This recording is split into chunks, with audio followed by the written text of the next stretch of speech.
a bottle of... Oh, shit.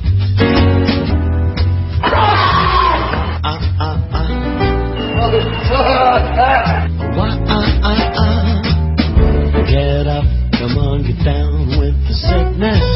Where the hell is the fucking Hall of Fame? Get up, come on, get down with the sickness. How dare you say such things about a widow? Does she eat the corpse? Right. Get up, come on, get down with the sickness. Open up your hate and let it flow into me. I can see inside you the sickness is rising. I think he's some kind of darky. Seems that all that was good has died. He living in my coattail. Oh no, the world is a scary place. Quiet down on the Christmas show, for fuck's sake! Now that you've woken up the demon in me. Whose idea was this? Why? Get up, come on, get down with the sickness. Mother, get up, come on, get down with the sickness. You Sit on my face. fucker, get up, come on, get down with the sickness. Go, get it. Open up your hate and let it flow into me. Why can't you just fuck up the guy and get down with the sickness? As they do. Get down with the sickness. You do it to this fucking get down with the sickness. He got out. Here it comes. Get ready to die. Get ready to fuckers. Die.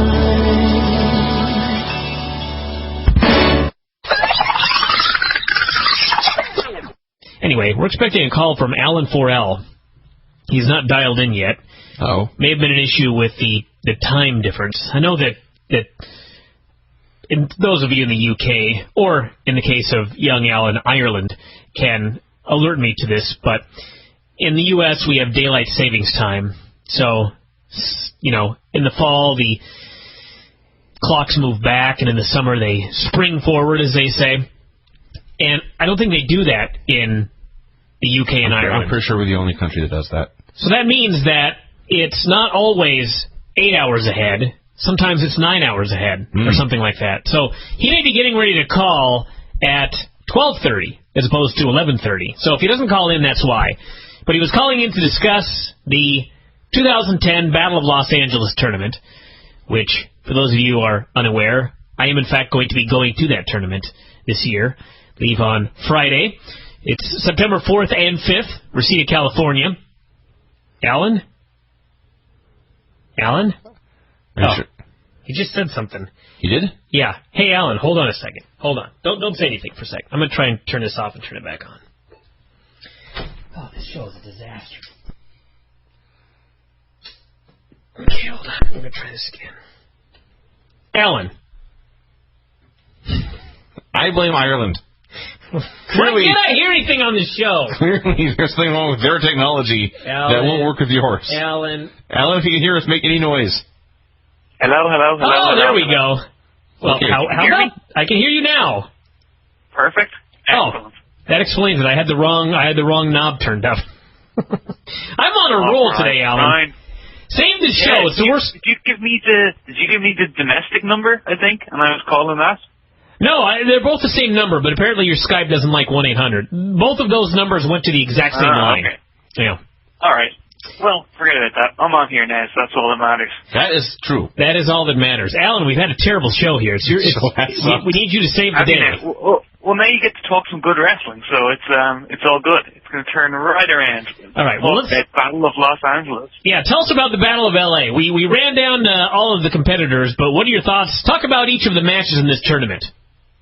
Okay, well, first thing I'll say is about PWG. You guys haven't, I think it was 2 years ago was the last time you were at it, and pretty much since then, that promotion has just completely done a 180. If you thought it was good then, you were in for such a treat, because Wait, the atmosphere...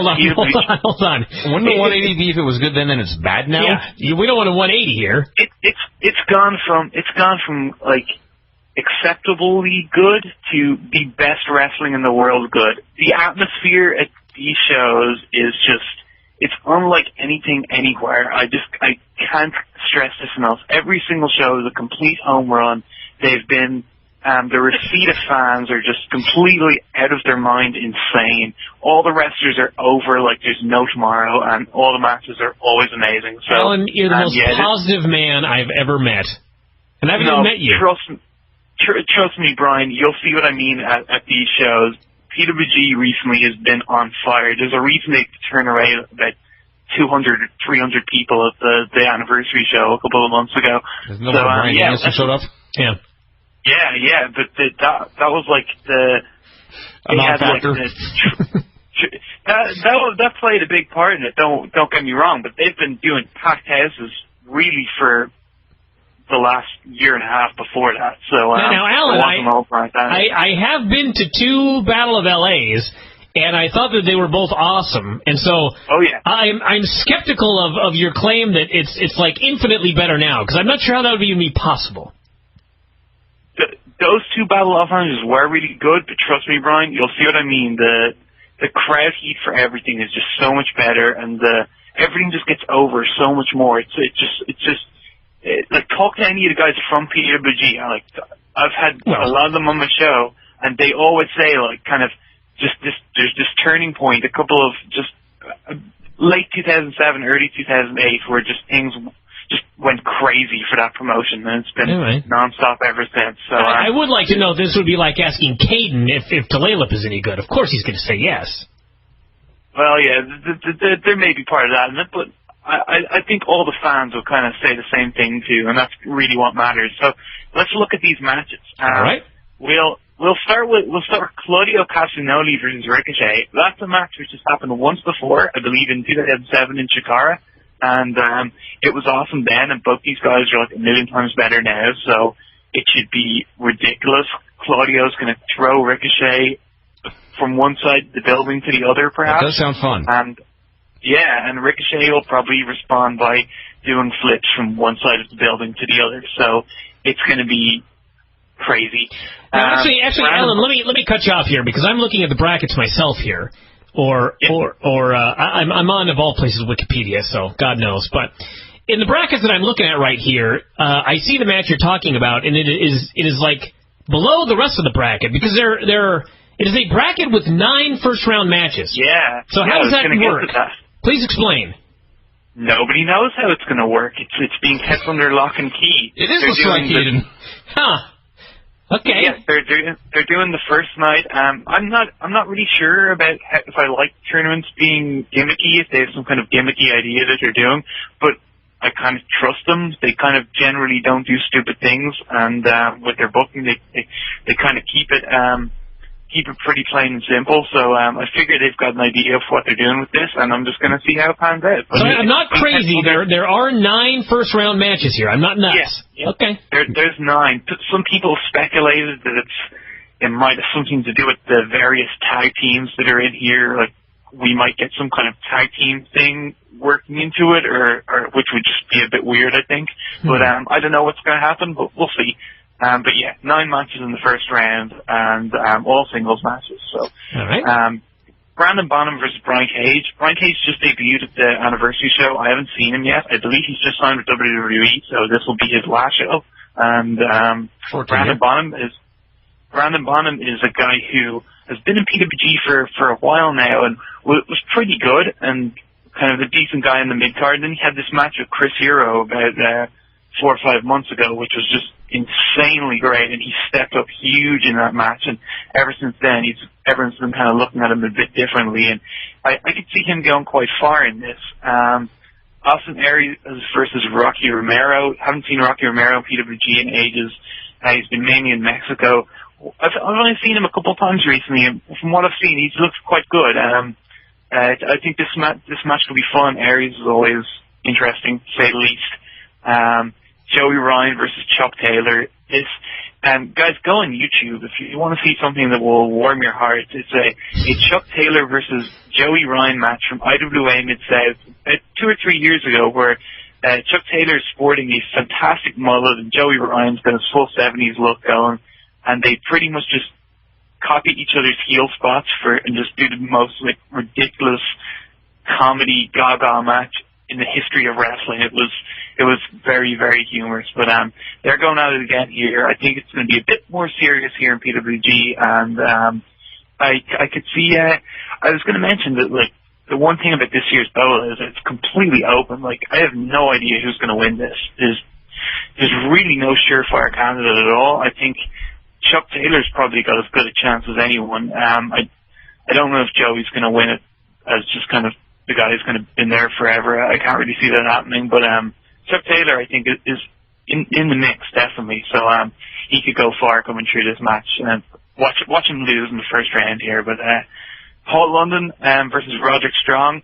This is an interesting match. Paul London is hit or miss, to say the least. But Don't say. Okay. Now, I must stop you for a second, Alan. This is the first non-glowing review you've given of anyone. So when you say this on the show is hit or miss, I'm thinking mainly in the miss area. Yeah. Well, less so in PWG than anywhere else. Like I've seen him in a few other promotions, and he's kind of more on the miss side. But in PWG, he just kind of, the crowd are so into it. Like he's so freaking over, it's ridiculous. So it's all because of the hybrid dolphin promo, I'm sure. Yeah, that carries him through a lot. And I think Roderick Hero is probably the best, most consistent guy PWG have. And I think if anyone's going to get a really good match out of Paul London, basically maybe just by beating the shit out of him, it's going to be Roderick Strong. So, he would be the man for the job then. Yeah. I hope Roderick wins this and has a good run in the tournament, because his singles matches he had a match with Chris Sabin in PWG a couple of months ago, which was absolutely ridiculous. It was so good. Everyone should go out of their way to see that match. Moving on, Brandon Gatson versus Ryan Taylor, two kind of newer guys. Both of them are really, really good. Gatson got a big push last year's BOLA, beat Alex Shelley. He's a really crazy flyer. He's a former touring the world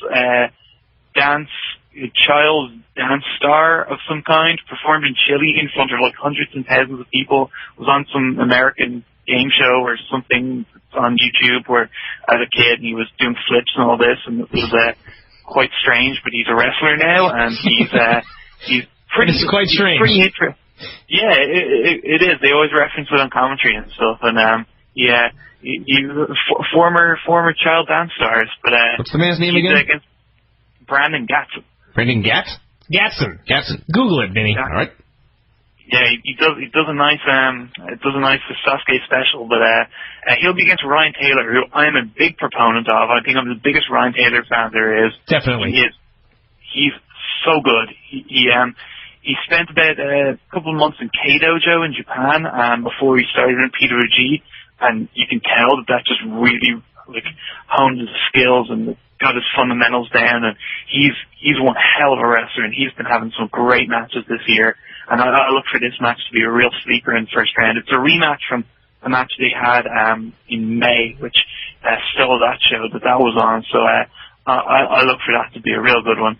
Then we got the Battle of the Brothers, Matt Jackson versus Nick Jackson, the Young Bucks, who are pretty much the main thing which is seeing PWG, as I mentioned, this 180, which I will absolutely admit was the wrong terminology to use, but this thing that's seen PWG skyrocket has really been the Young Bucks and their heel turn, which is, if you haven't seen the Young Bucks as heels, it's one of the most entertaining, just tremendous things in wrestling. They get all these drunk fans in Reseda just so riled up wanting to kill them. It's fantastic. I've actually seen that because they're so young and so pretty.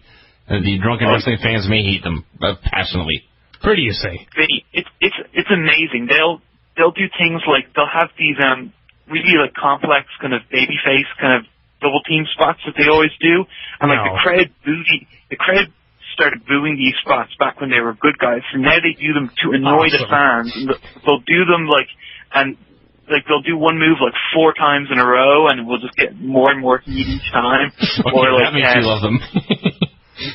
Matt will do like a jumping cartwheel flip into the corner and then finish it with a back rake.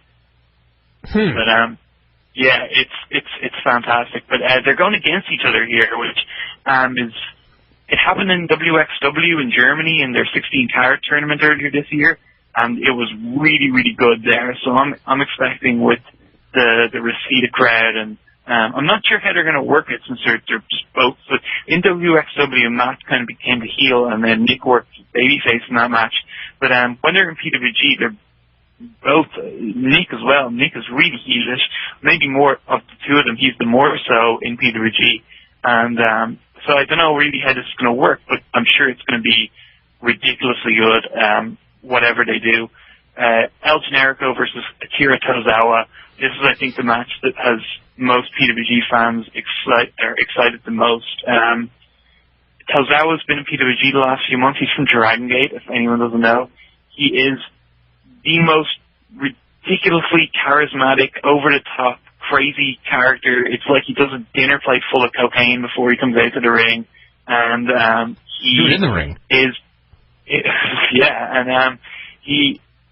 He's just an awesome wrestler to go along with all that, and El Generico is El Generico. I believe our friend who I'm getting up at 7:30 in the morning to do this show for, our friend Jobs, once said that El Generico has the best match on every show he's on. He has said that, yes, repeatedly. Yeah. So it wouldn't surprise me at all if this is the best match on this show. Generico versus Tozawa, it will be off the charts. And then, rounding out the first round, I guess what you'd call maybe the marquee match of the first round, Chris Hero versus Christopher Daniels. Christopher Daniels, obviously an awesome wrestler. Personally, not one of my favorite wrestlers, but everyone else likes him, and he is obviously very good. This I must hear. Why are you not a fan of Christopher Daniels? It just doesn't really do it for me personally that much. He's good. Like, I think he's a pretty good. He's a very good wrestler. But he's just not someone I'm a big fan of. Hero, on the other hand, is maybe my favorite heavyweight wrestler in the world right now. He's just on an absolute tear in ROH, PWG, everywhere he goes, Noah. And this is. I don't think these guys had a singles match in a long time, so I'm sure that they're both looking forward to it, and both have a lot of cool stuff planned. Hero gets mixed reactions from the aforementioned drunk fans in Reseda, and he hasn't quite gone the Young Bucks heel turn route, but he's more than happy to play up and be more aggressive if she's in there with a fan favorite. So it could be. I assume this will be the main event, and I figure it could be maybe 20-25 minutes even, and I'm sure it's going to be very hard hitting. Hero's matches in PWG he just beats the shit out of people, and I think it could be an interesting dynamic with him in there against Daniels. Maybe that's why he doesn't like Daniels, because Daniels works light. Yeah. Yeah, that's true. Daniels does work very light, and I can see Daniels maybe like trying to do a bit of cat and mouse type thing, trying to avoid Hero's big shots and stuff like that. That could bring kind of interesting dynamic to the match. But I like his life. Yeah, pretty much. Alan's breaking this down like it's an MMA battle here. Yes. Yeah, if he can avoid the shot. Yeah. Hero's gonna look to ground and pound if he gets in Daniel's guard and all that good stuff. Yeah. But, so that's the first round. I think they've pretty much made the pairings exactly as I would have done them. Maybe I would have changed Paul London and Rocky Romero, so we got the Austin Aries versus Paul London Gaga match of absolute just the most ridiculous match there would ever be. If we can still have that Paul London could go all the way to the semis. Well, we could well. And if we did that switch, we would have got Rocky Romero against Roderick Strong, which is a rematch of the match I remember you really liking, Bryan, and I think it was the first BOLA you went to. Yeah? That's right. Well, Roderick Strong had some great matches in that show.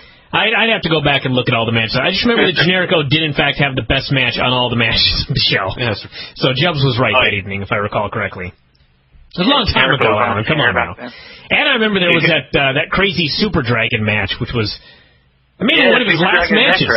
Yeah, it was one of his last matches, I think. Yeah, he kind of wrestles like once or twice a year since then. He hasn't wrestled in. That tells you something, everybody. So. Have a match with Necro Butcher, and you'll be wrestling once or twice a year after that. Yeah, that was Necro Butcher, like one of his last really, really crazy matches. And since then, he's been a lot more toned down, I think. He had a match with, I think his last PWG appearance, he had a match with Kikataro, which was, I think they got drunk at the bar together during the match. Now, Alan, let's, before we wrap it up and before I let you plug your show, I want you to, you're on the spot here, make a prediction. What are the finals of this tournament and who wins? Oh, I'm going to go Chuck Taylor versus El Generico, with Chuck Taylor coming out on top. Sexy Chucky T is going to win the Battle of Los Angeles. Yeah, I think so. Well, you know better than I. Vinny making fun of it means it's just destined to happen. Pretty now. much, actually, yes. I predict that the winner of this tournament this year is El Generico. It wouldn't surprise me. The only thing I can see kind of holding that back is that he's one half of the tag team champions, and they usually like to give the winner of this a push for the singles title. But maybe that won't be a factor. Maybe they'll lose the belt over the weekend. I figure there's probably going to be some non-tournament matches as well, and him and his partner are both there. So Paul London, of course, is his tag team championship partner, the Peligro Bejas. Well, they wouldn't actually have a tag match if he ends up going all the way to the finals, since he'd be wrestling in the tournament matches all night. So I will rescind my prediction. I predict, who won last year? Was it Chris Hero? No, it was Kenny Omega. Kenny Omega. Well, that really changes my prediction here. I will say Austin Aries. I predict Brandon Gatson. He's going to dance his way to the finals. It could be Brandon Gatson. He might bring his hundreds of thousands of fans from Chile in to support him. Alan, plug your show. Okay, Dr. Keith Presents show right here on this website. Check it out. We just did a show with Dave Ditch talking the Best of 2000s projects, and Rob Naylor was on that too. This coming week, I've got the man who's bringing Dragon Gate to the UK, Mark Sloan. The Dragon Gate shows in Europe in 2 weeks from now, and he'll be on to kind of talk about all that and his background and all that good stuff. Go into the archives, check out all the old shows that I've done with the likes of Chris Hero, Shima Zion, Scalber from PWG, so many more people, loads of Chicago guests. I'm totally blanking.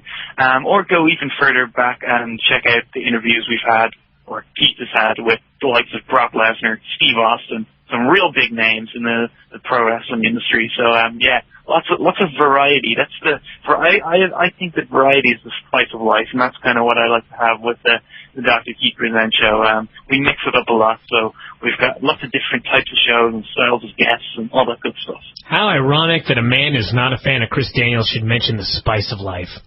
Indeed.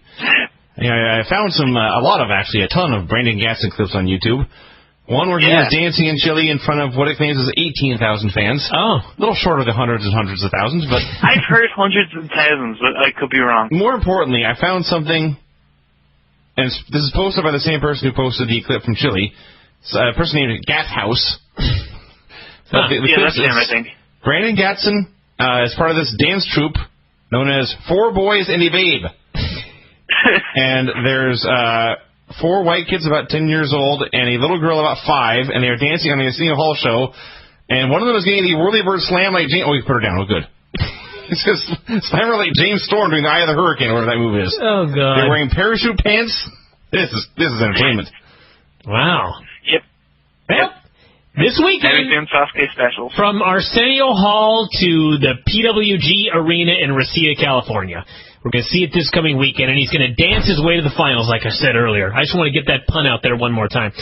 So anyway, Alan, thanks again for doing the show. Of course, check out the Dr. Keith program. Alan is the most positive man that's ever walked the earth, so you're just guaranteed to have a fun time on that program. So. Unless you're Paul London. Alan, thanks again. I love Paul London, but he'll be the first to admit he's patchy at best these days in the ring. Well, he probably would be. We'll have to get him back on the show sometime. All right, Alan. Well, thanks again for the call, and we'll check you out on the show. No problem, guys. Take care. All right, see ya. Oh, Alan. Such a positive man. A man filled with positivity.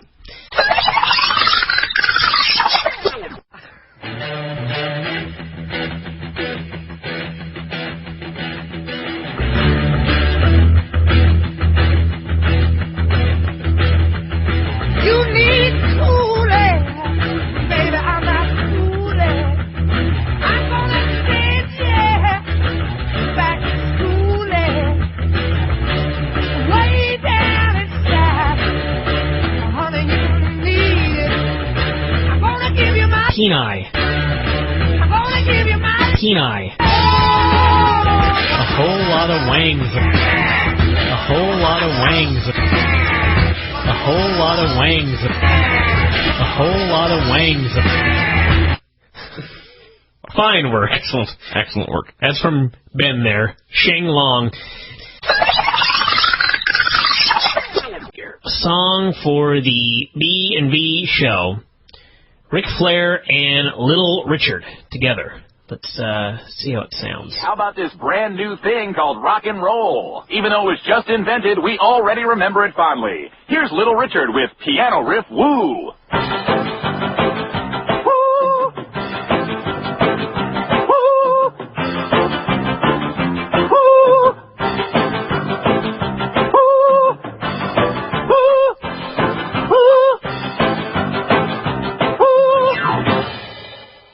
Nabil.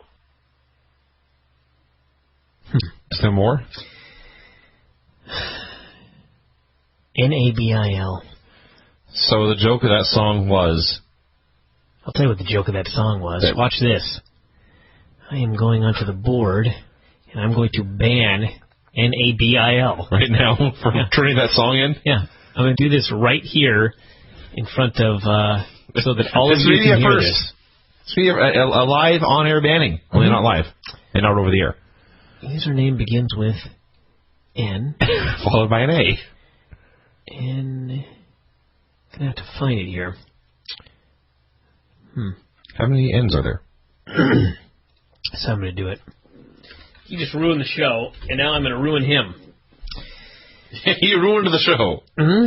You're not saying the show. I wanted a song that would make me happy, and instead... you got whatever the hell that was. Let's see here. Yep, Nabil. Well, I'm going to ban this fucker till he apologizes. And if he does it again, I will just cancel his subscription and refund his money.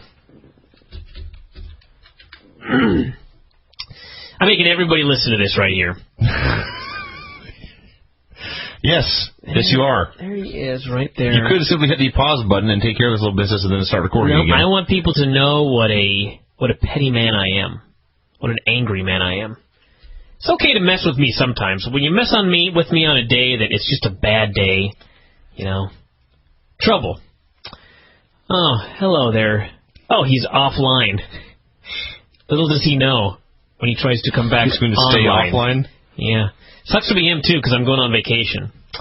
The ban list has been updated successfully. Well, that was fun. NXT. This is the conclusion I have drawn from this show. If you can accept what this show is, which is utter shit, it's the best show of the week. It's very different from Impact. I'll say. Impact still tries to be a wrestling show. You know what I mean? This is unabashedly the Gong Show. They don't even pretend it's not the worst show in the world. And thus, I don't know. There are shows... There are shows on, like... I was glued to the set for an hour. There are shows on, like... Hypnotized. Cartoon Network or IFC where they're like this. It is a show where the joke is it's a bad show. And this is the WWE's answer to that. Or yes, the announcers bury it constantly. The show they are on. It is a train wreck where everyone knows this is a train wreck and they just say, here it is, everyone. Train's wrecking. See, this is the difference, everybody. If Impact just admitted that it sucked, I would like it a lot more. I think the thing about Impact that pisses me off the most is the fact that they have titles. That's not what pisses me off the most, but I get your point. They actually think the show is good. Yes. Man, that survey, TNA got skewered. Yeah. TNA got sucks. A hot poker up the ass in that survey that I did. And they think that they're doing everything right. And they think that they're putting out a great product. And I don't know what they think. That, like, the world's just mean?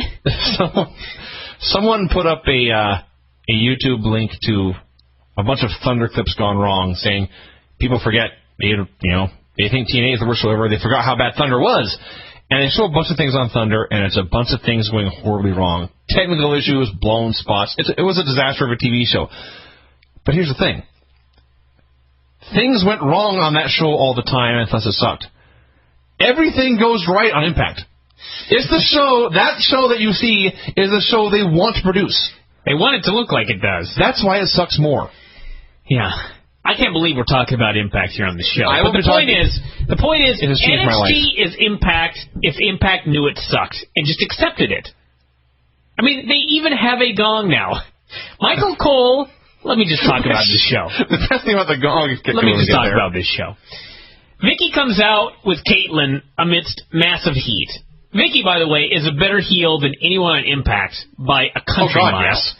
So, Cole, 10 seconds into the show, you knew that Cole did not care about this program anymore, and it was just all comedy to him. Because she comes out and he's like, oh, it's Vicky! Yay! He's so excited. So, she introduces Dolph.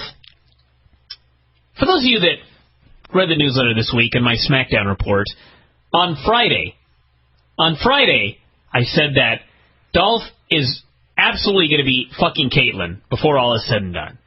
Probably as part of his babyface turn. I wrote this on Friday.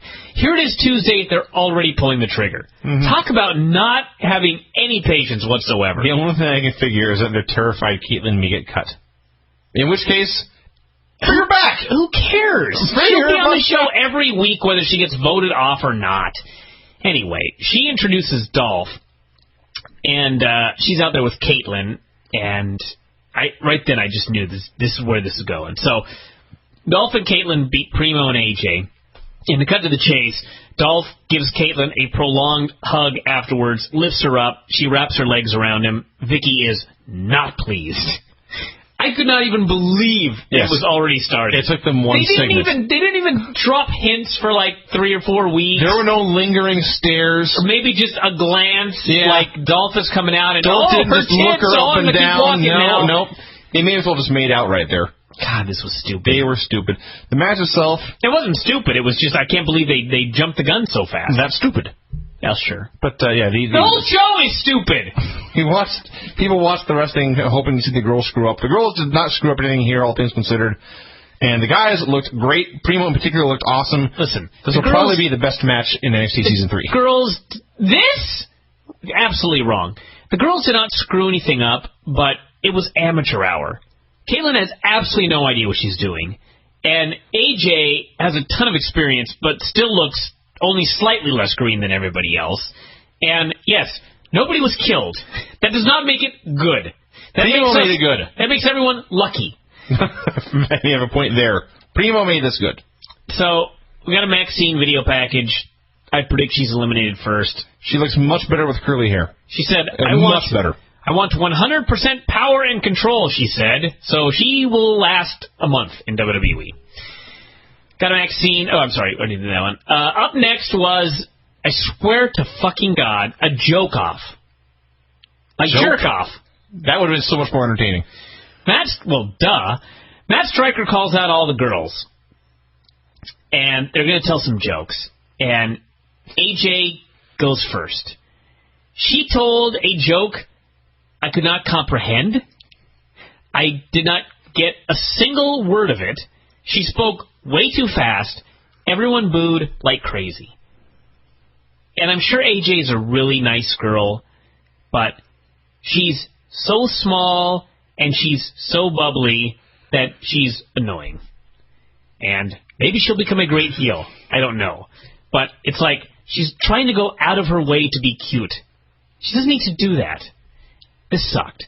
Next up was the Lithuanian girl. Oksana. I already forgot her name. She told her joke in Lithuanian, and then she told it in English, and I think the joke was, the difference between a girlfriend and a wife is 40 pounds. Ho, ho, ho! So Jamie then told a knock-knock joke, utilizing the crowd. She got the crowd to join in, and they actually did. So... And by the way, say what you will about again, this is another comparison between NXT and Impact. Look at all these Jeff Jarrett, Kevin Nash skits on Impact that nobody gives a fuck about. Mm-hmm. How many segments have we seen on Impact where the Impact Zone is dead quiet? As bad as NXT is, the people were into this show.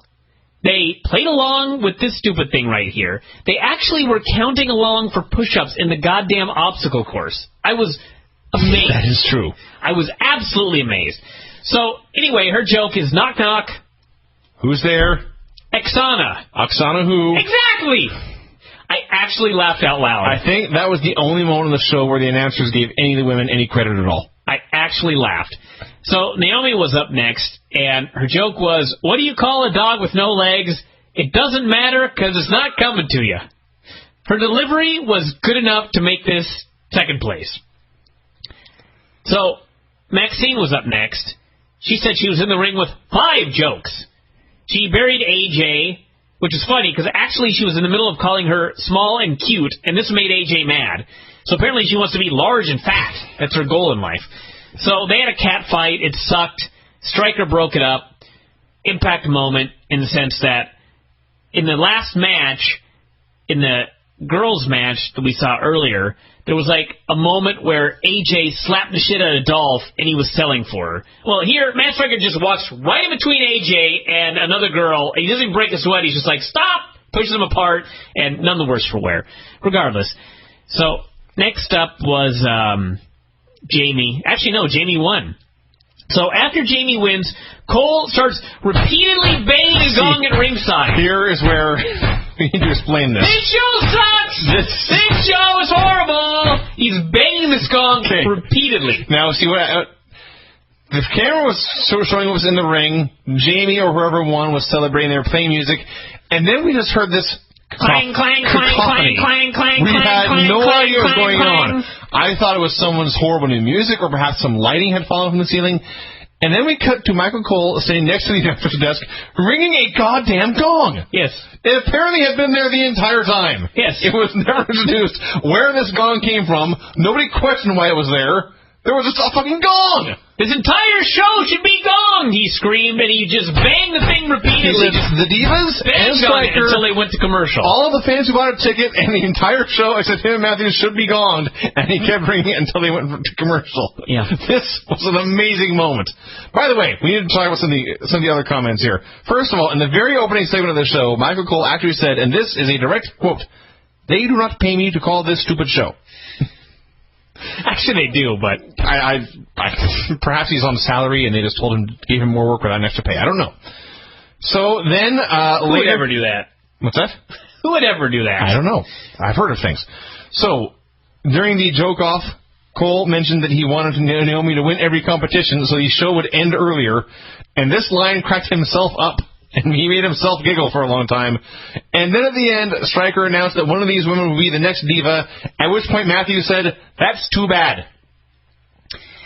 It is MST3K with wrestling. WWE version of this show is what it is.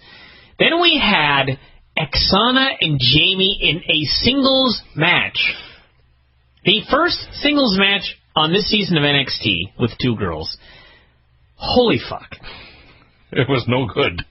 Oksana looked very bad. Like she had a semblance of a clue. Jamie was absolutely, completely lost out there. I mean, I don't think she knew what planet she was on. Terrible match. Terrible match. We had a Naomi video package. She was a dancer and then a professional trampoline basketball dunker. Yes. This woman's a winner. Vicky chewed out Dolph for pawing all over Caitlyn. Said if he pulled that again, he was going to lose all of this. And she did a wacky, sultry dance. This was indicate her body. Cole lost it again. It was funny. Yeah. I don't blame him for that one. Time for the obstacle course challenge. So, Caitlyn was about to start when Vicky came out. And she said Caitlyn needed to win this obstacle course. And to make sure that happened, she was going to show her how to run this entire obstacle course with perfection, she said. Vicky Guerrero, everyone. Okay, now let me tell you all something about this obstacle course. I'm just gonna kind of, You know what I'm going to do, Vinny? I'm going to kind of encapsulate the whole thing. I'm going to kind of summarize it. I'm going to summarize it here briefly. You already spent too much time on it. No, I didn't. I was into this obstacle course, and I'm going to tell you why. Because everyone involved, including Vicky Guerrero, which was astounding, actually. Everybody involved in this obstacle course looked like an athlete. Do you remember the NXT Season 1 and 2 obstacle courses? Oh, I do. Do you remember the monkey bars? Oh, I do. These guys are supposed to be athletes, and they looked like muscle-bound, muscle-head morons doing these obstacle courses. They couldn't fucking swing on the monkey bars. They looked so completely unathletic that it ruined the illusion of these guys being wrestlers. They are poor athletes having fake fights that involve punching. And so you concluded after watching this, these fucking girls are athletes. Vicky Guerrero is 42 fucking years old. She did an astounding job. She had better push-ups than half of the NXT Season 2 rookies. In fact, she was doing so well that she had to fall down, pitch a fit, and then storm backstage so that she didn't set a good time. She was great. So, Caitlin went first, 36.5 seconds. This girl's got tons of charisma, by the way. She also managed to push it's the same thing they did last time when you had to push the cart over the line to finish, and she managed to push the cart over the line and in one motion jump on top of it and strike a pose. Yeah. She really displayed something here, more so than just her heaving breasts. She has got some talent. So, then, we had... Oksana. Did write the name down. The Lithuanian. Yeah. Oh, I did actually. I was... Caitlin not only won, but she got fucked on the push-ups. Because the fans correctly counted to 10, but the referee started late and made her do 11. Well, the referee... We'll get to the referee. All right, yes. Anyway, the point was she actually would have had an even better time. So, and again, the people were counting along. So Oksana goes, and she gets a 37.2. Lost by less than a second. Close but no cigar, Oksana. And she's small, too.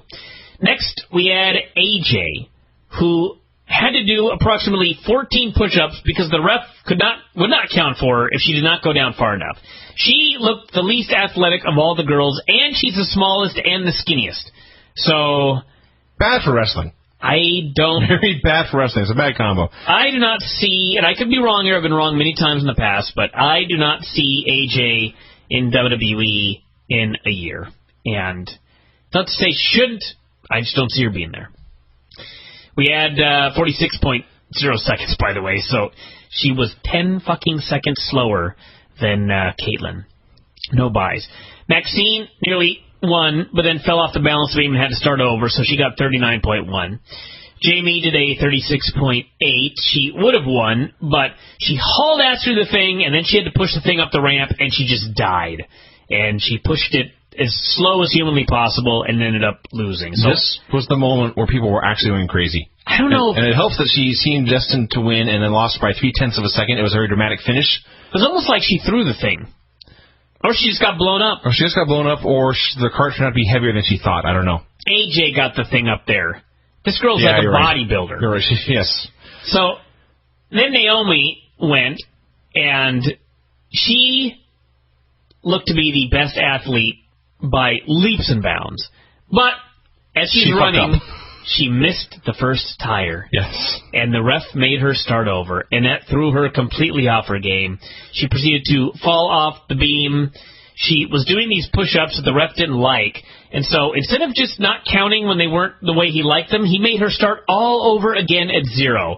At which point, even Josh was like, oh, he basically said this was complete bullshit. So she lost by a wide margin. The best thing was she had to redo the balance beam. By this point, she had already lost by 15 seconds and had a long way to go, so she just got to the end of the beam and did this wacky little jump. Just, who cares? So anyway, ended up with Caitlin winning, and Vicky came out and started celebrating with her. And then suddenly, Cole starts banging the gong again, and he's going nuts, saying the show was bullshit. And he finally leaps up and he says, I was a war correspondent! Which is true, by the way. I was a war correspondent, and now I am covering this show. He said the show sucked, everyone on it sucked, the fans sucked, and he refused to ever be a part of it again, and he stormed off while muttering, "Stupid! Dumb!" Stupid, dumb, stupid, stupid were his last words. Yes. The very definition of a train wreck this was. So, yeah, this is not boring. This was not boring. That's all I can say about it. This was not a boring show in any way. It was the most newsworthy show of the week. This is from the lunatic, CJ Punk. Bryan, what's up? This is the second shout-out I've sent you. You seem to have not gotten the first one. So I'd like to give a shout-out to my cousin John, the Irresistible Force Henry. Oh, God. John Henry? I know exactly what this is Steel about. Rifle Man? This is I could tell many stories about this. Anyway, he is awesome. I love the Bryan and Vinny show. It's the reason I signed up. I'm issuing an open challenge to one Bryan and Vinny, John and I versus you two clowns at Tulalip. Loser must change their Facebook status to gay and must keep it that way for a month. Now that is an awesome, awesome step. You can contact me via this email or call me on the show. My number is, don't say this on the show, 340. Oh, I can only call between 3:45 p.m. and 7 p.m. on weekdays. I'll put that on my calendar, Connor. I love you guys, and if you accept my challenge, you will tap! I bet that doesn't happen. P.S. Granny, if you were to date, would you choose Alberto Del Rio or Vinny? Oh, Alberto.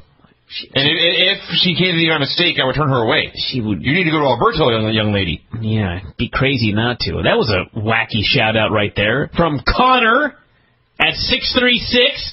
Anyway, maybe hit me with the 636. It's time to play a game. It is time to play, Vinny. Superstar entrance trivia. Okay. Apparently, we're going to play some songs, and you have to guess, you, Vinny, whose entrance music it is. We're going to see how good you are. I don't know if this goes all the way back through history, or if it's just current themes.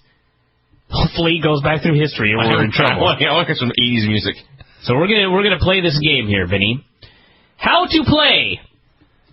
There are actually directions.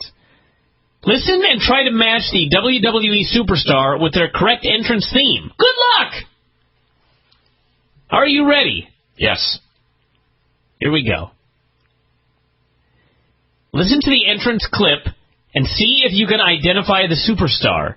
And by the way, it gives you 4 options. Well, don't give me the options. We'll see if I can do it without them first. All right, here we go. That would be Dave Bautista. See how long it plays for. Pretty decent quality, too.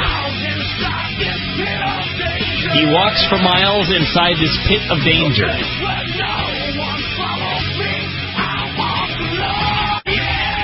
Oh, it's Beast.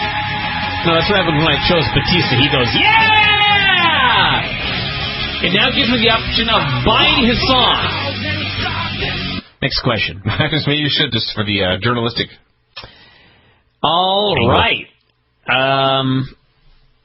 Listen to the entrance clip and see if you can... There's 10 of them. Okay. All right? Listen to the entrance clip and see if you can identify the superstar. And, by the way, I'm just going to even tell you what option A is. Team Priceless? Who the fuck is that? That was Cody and DiBiase when they first started teaming. I see. All right, here we go. I know. Should we see what happens if we guess the wrong answer? Say Priceless. See what happens. Wrong! And then it just tells us what's right. Yeah, he's the Price is Right. All right, next one. Listen to the entrance clip, see if you can identify the superstar. Are you ready? Yes. Here we go. It's a really shitty old song. This song sucks.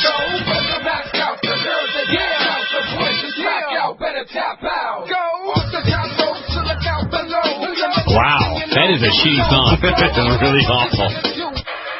Yay! Correct.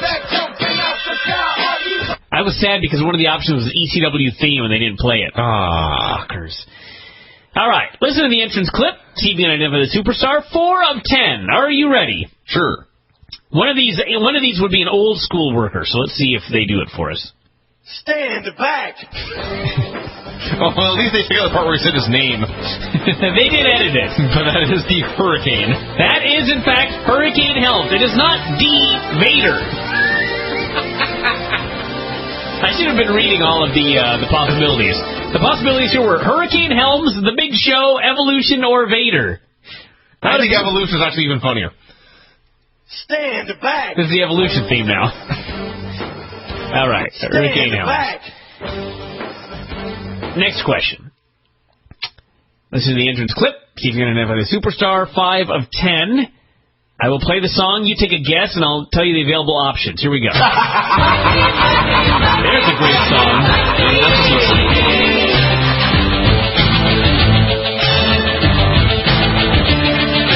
Everybody's got a price.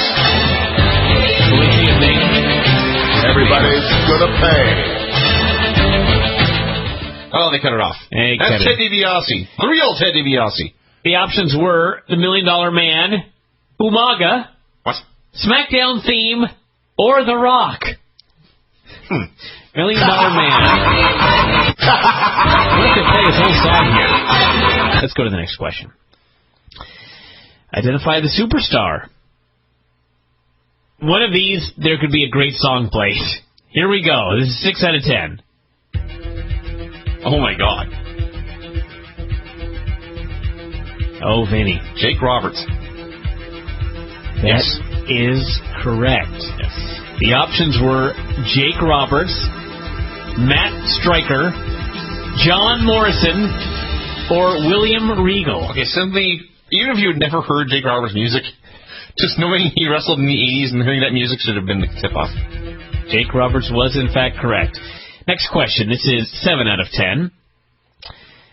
Listen to the entrance clip. See if you can identify the superstar. I like how you read that every time like it'll be different. One of these could really piss me off. Here we go. My name is Finley, and I love to fight.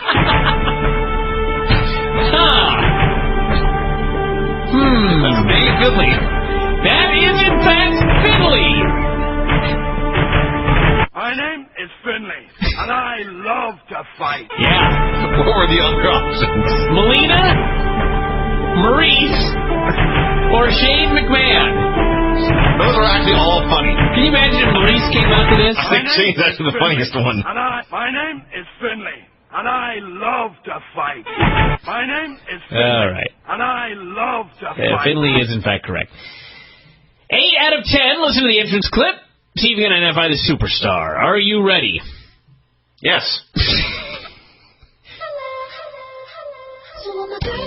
It's one of those girls they have now. I think it's Kelly. Shall I give you the options? I think it's Kelly. Kelly, Randy Orton, The Miz, or Shelton Benjamin. It should be Mrs. It should be Randy Orton. I'm going to choose Randy Orton. Oh, I was wrong. 2 more. If this thing gets moving. Come on, you fucker. 9 out of 10. Listen to the entrance clip and see if we can identify the superstar. This one might be a little harder, Vinny. Here we go. Maybe not. It's a new mix.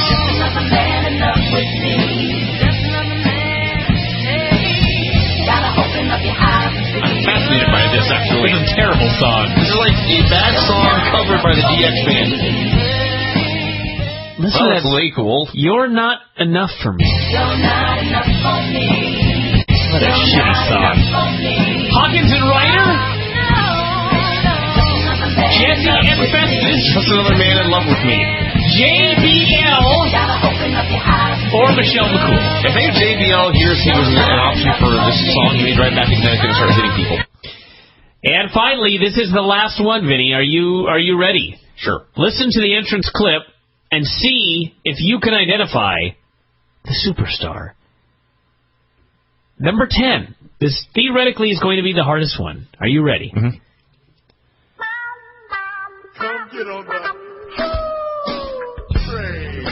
Wow. This is not PG. No. It's The Godfather.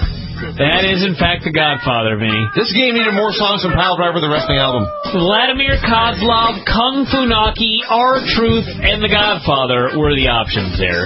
This would be a great theme for Vladimir Kozlov. Come get on the train. All right, there you go, everyone. That was wacky. See your results.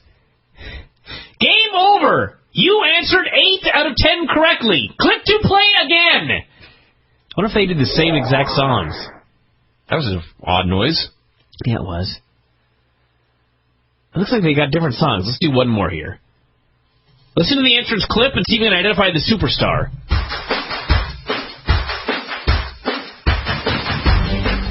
That would be the recently fired Mickey James. Mickey James is correct. That is not the song of, for example, B here, Mr. McMahon.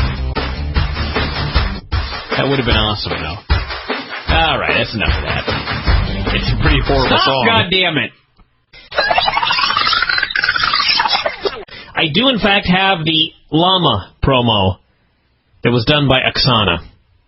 So I'm going to play it here, and we're going to see how it sounds. Oksana, your topic is llama. I need subtitles. Llama, it is an animal. First of all, 60 seconds begins. Constable. Now go. oh my goodness, Matt, you have blue eyes. Yes. I love blue eyes. Yes, thank you. So, what's the question was? That's not a The joke. topic is llama. It's not a question. Llama. Yeah, Can kind you of like explain? it's kind of like a camel, but not really. What do you mean? It's an animal. Llama. It's like Bigfoot when he had his... Right. Can you show me? Can I show you what a llama is? Yeah. I don't have National Geographic here, I'm sorry. University, do you want to see it? Yes? Please show me. I can't show you what a llama is, hon. I'm sorry. You have to speak about a llama. You have 60 seconds. Oh, time's up. Well, Oh, please. I don't know what you're talking about. I've died and gone to heaven. I came back Can you talk about a camel? Camel? Camel. What is camel? A camel is an animal with 2 humps. I'm trying to set you up here. No, Thank you, Just need a Oksana. drop of just that song, or that fail sound. God, this show is just awful.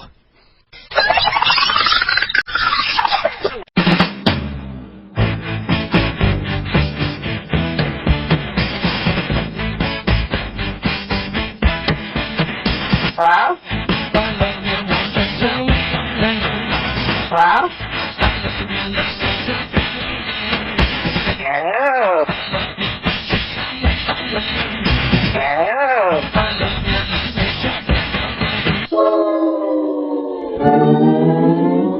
Hello? Hello?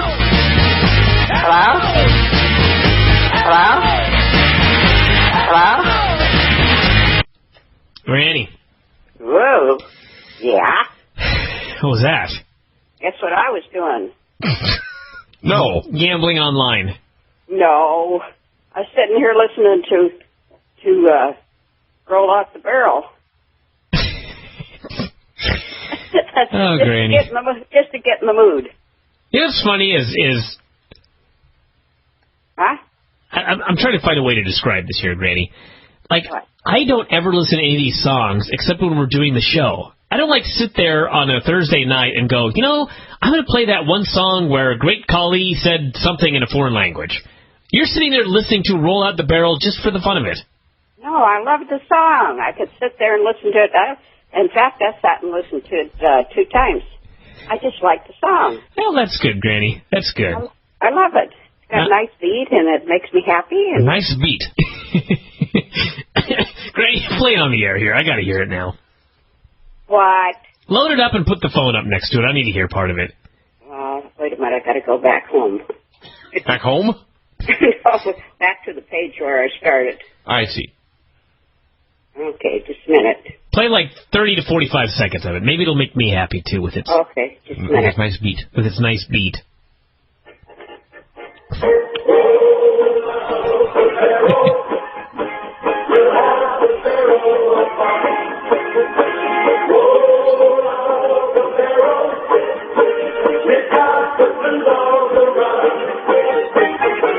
She sits there on Thursday night and listens to it over and over. I wish my life were like this.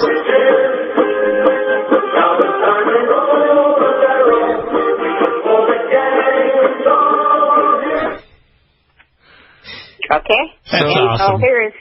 So the nice beat is oompa, oompa, oompa, oompa 47,000 times in a row.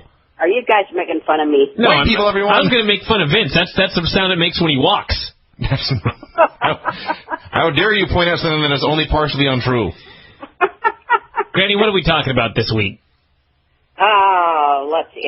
I want to ask you some. Did you go see Elvis? We went, but Elvis was not there. He was too. Granny, he was not there, okay? I'm sorry, but he was there. Really, Granny, where was he? He was at one of the stages. The stage where the country guy was singing, maybe? Yeah, what country guy? A country guy who was not an Elvis impersonator, I guarantee it. Brian went to the fair, everyone. You must have got there too late then. Yes, exactly. The Elvis impersonator was not there. Well, you had to go at the right time. I emailed you and told you what time he was going to be there. Granny, I went when I could go. I'm sorry I did not go at the exact time to see Danny, your favorite Elvis impersonator. Well, no wonder you didn't see him. Did you think he was going to be there all day? No, Granny, I didn't even think about him being there until you mentioned it right now. Oh. But I went all over the fair, and I looked at everything, and the Elvis impersonator was not there. Well, of course not, because he'd been gone by then. Correct. But the point was, you were telling me that I was wrong that he was there, and I'm telling you that he was not there. As long as we're on the same page, that we agree that he was not, in fact, at the fair when I was there. When you were there, he wasn't. Yes. When I was there, he was not. You're a crazy person. Yes, Brian, you're the crazy person. Anyway, I went Sunday night. I went by myself to Woodinville. He was there. At Woodinville had celebrity stalker. Huh? You're a stalker. And that's what they're telling me. That's not fair.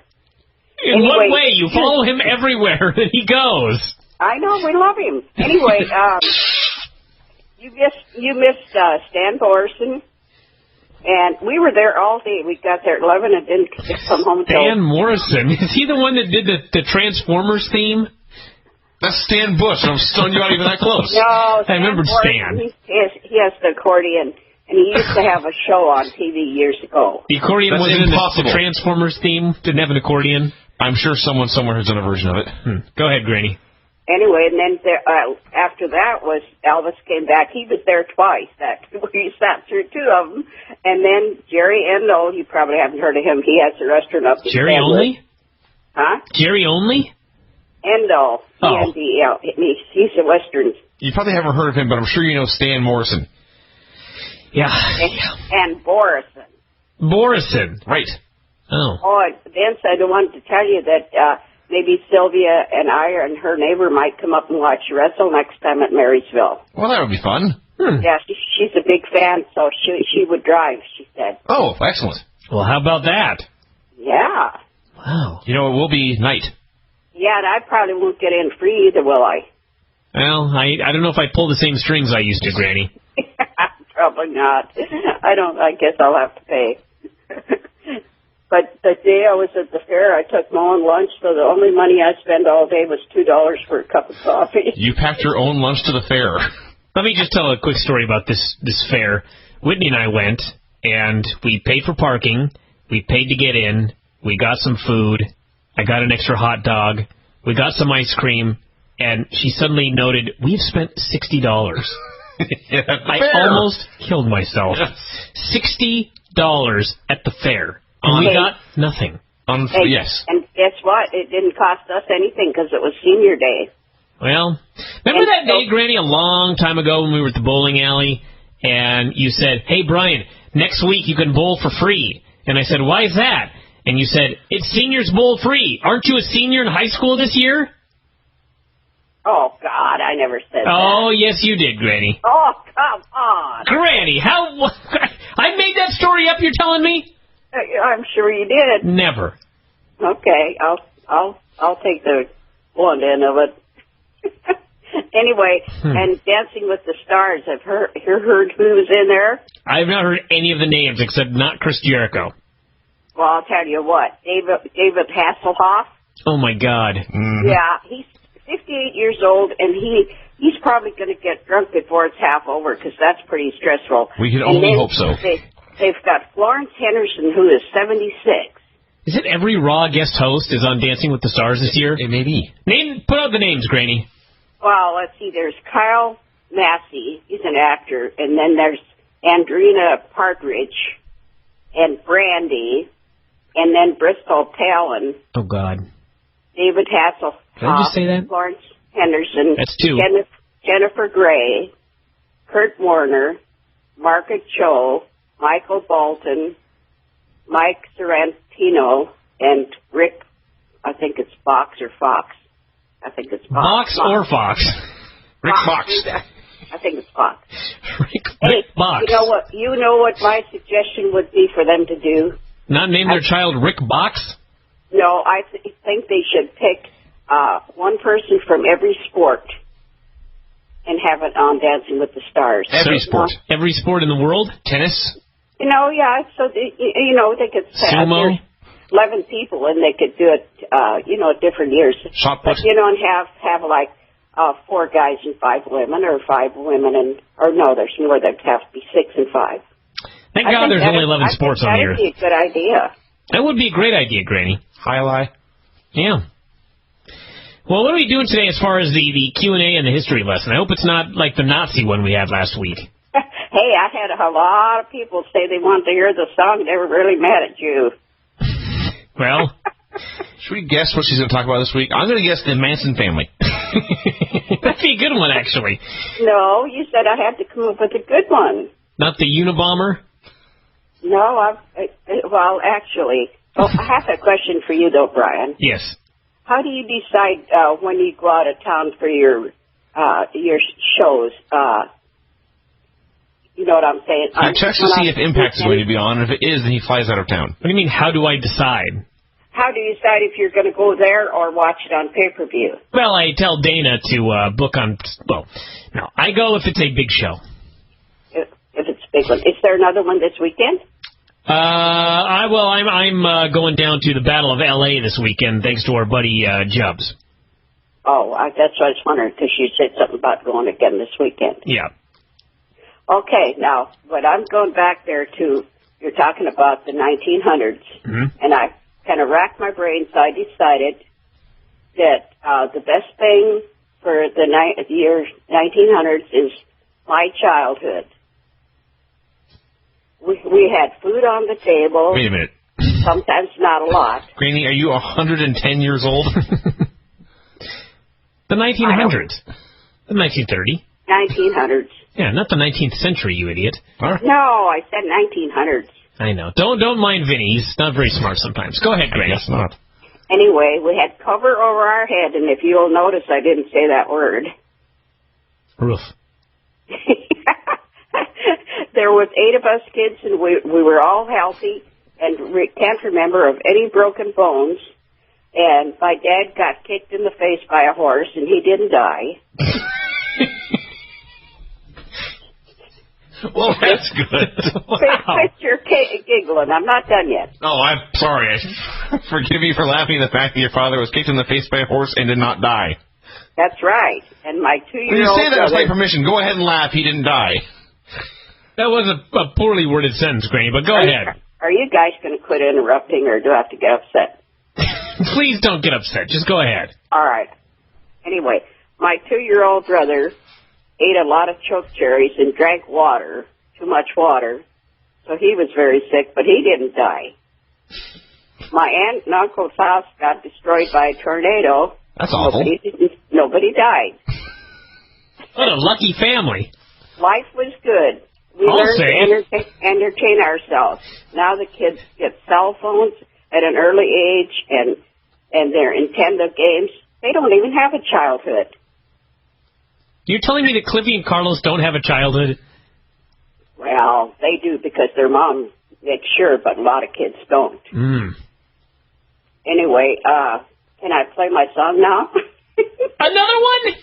No, it's just I get you going, so I was just teasing. She's trolling me again. She's reading to Brent. Granny, let's do some Q&As here.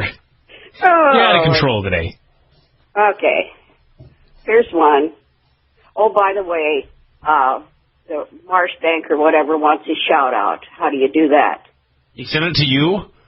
He said on my, I don't know how you do this. Is he supposed to call you or what? I don't know how Yes, to call Bryan. What did Marshbank say, Granny? He said he wanted a shout-out. And he told you this? Yeah. Hey, he's an idiot.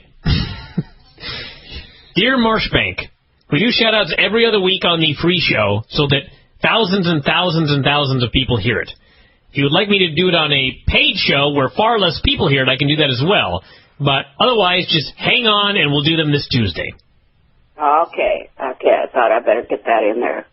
There was another one from last week that I promised this guy I would do. He wanted to know why some radishes are hot.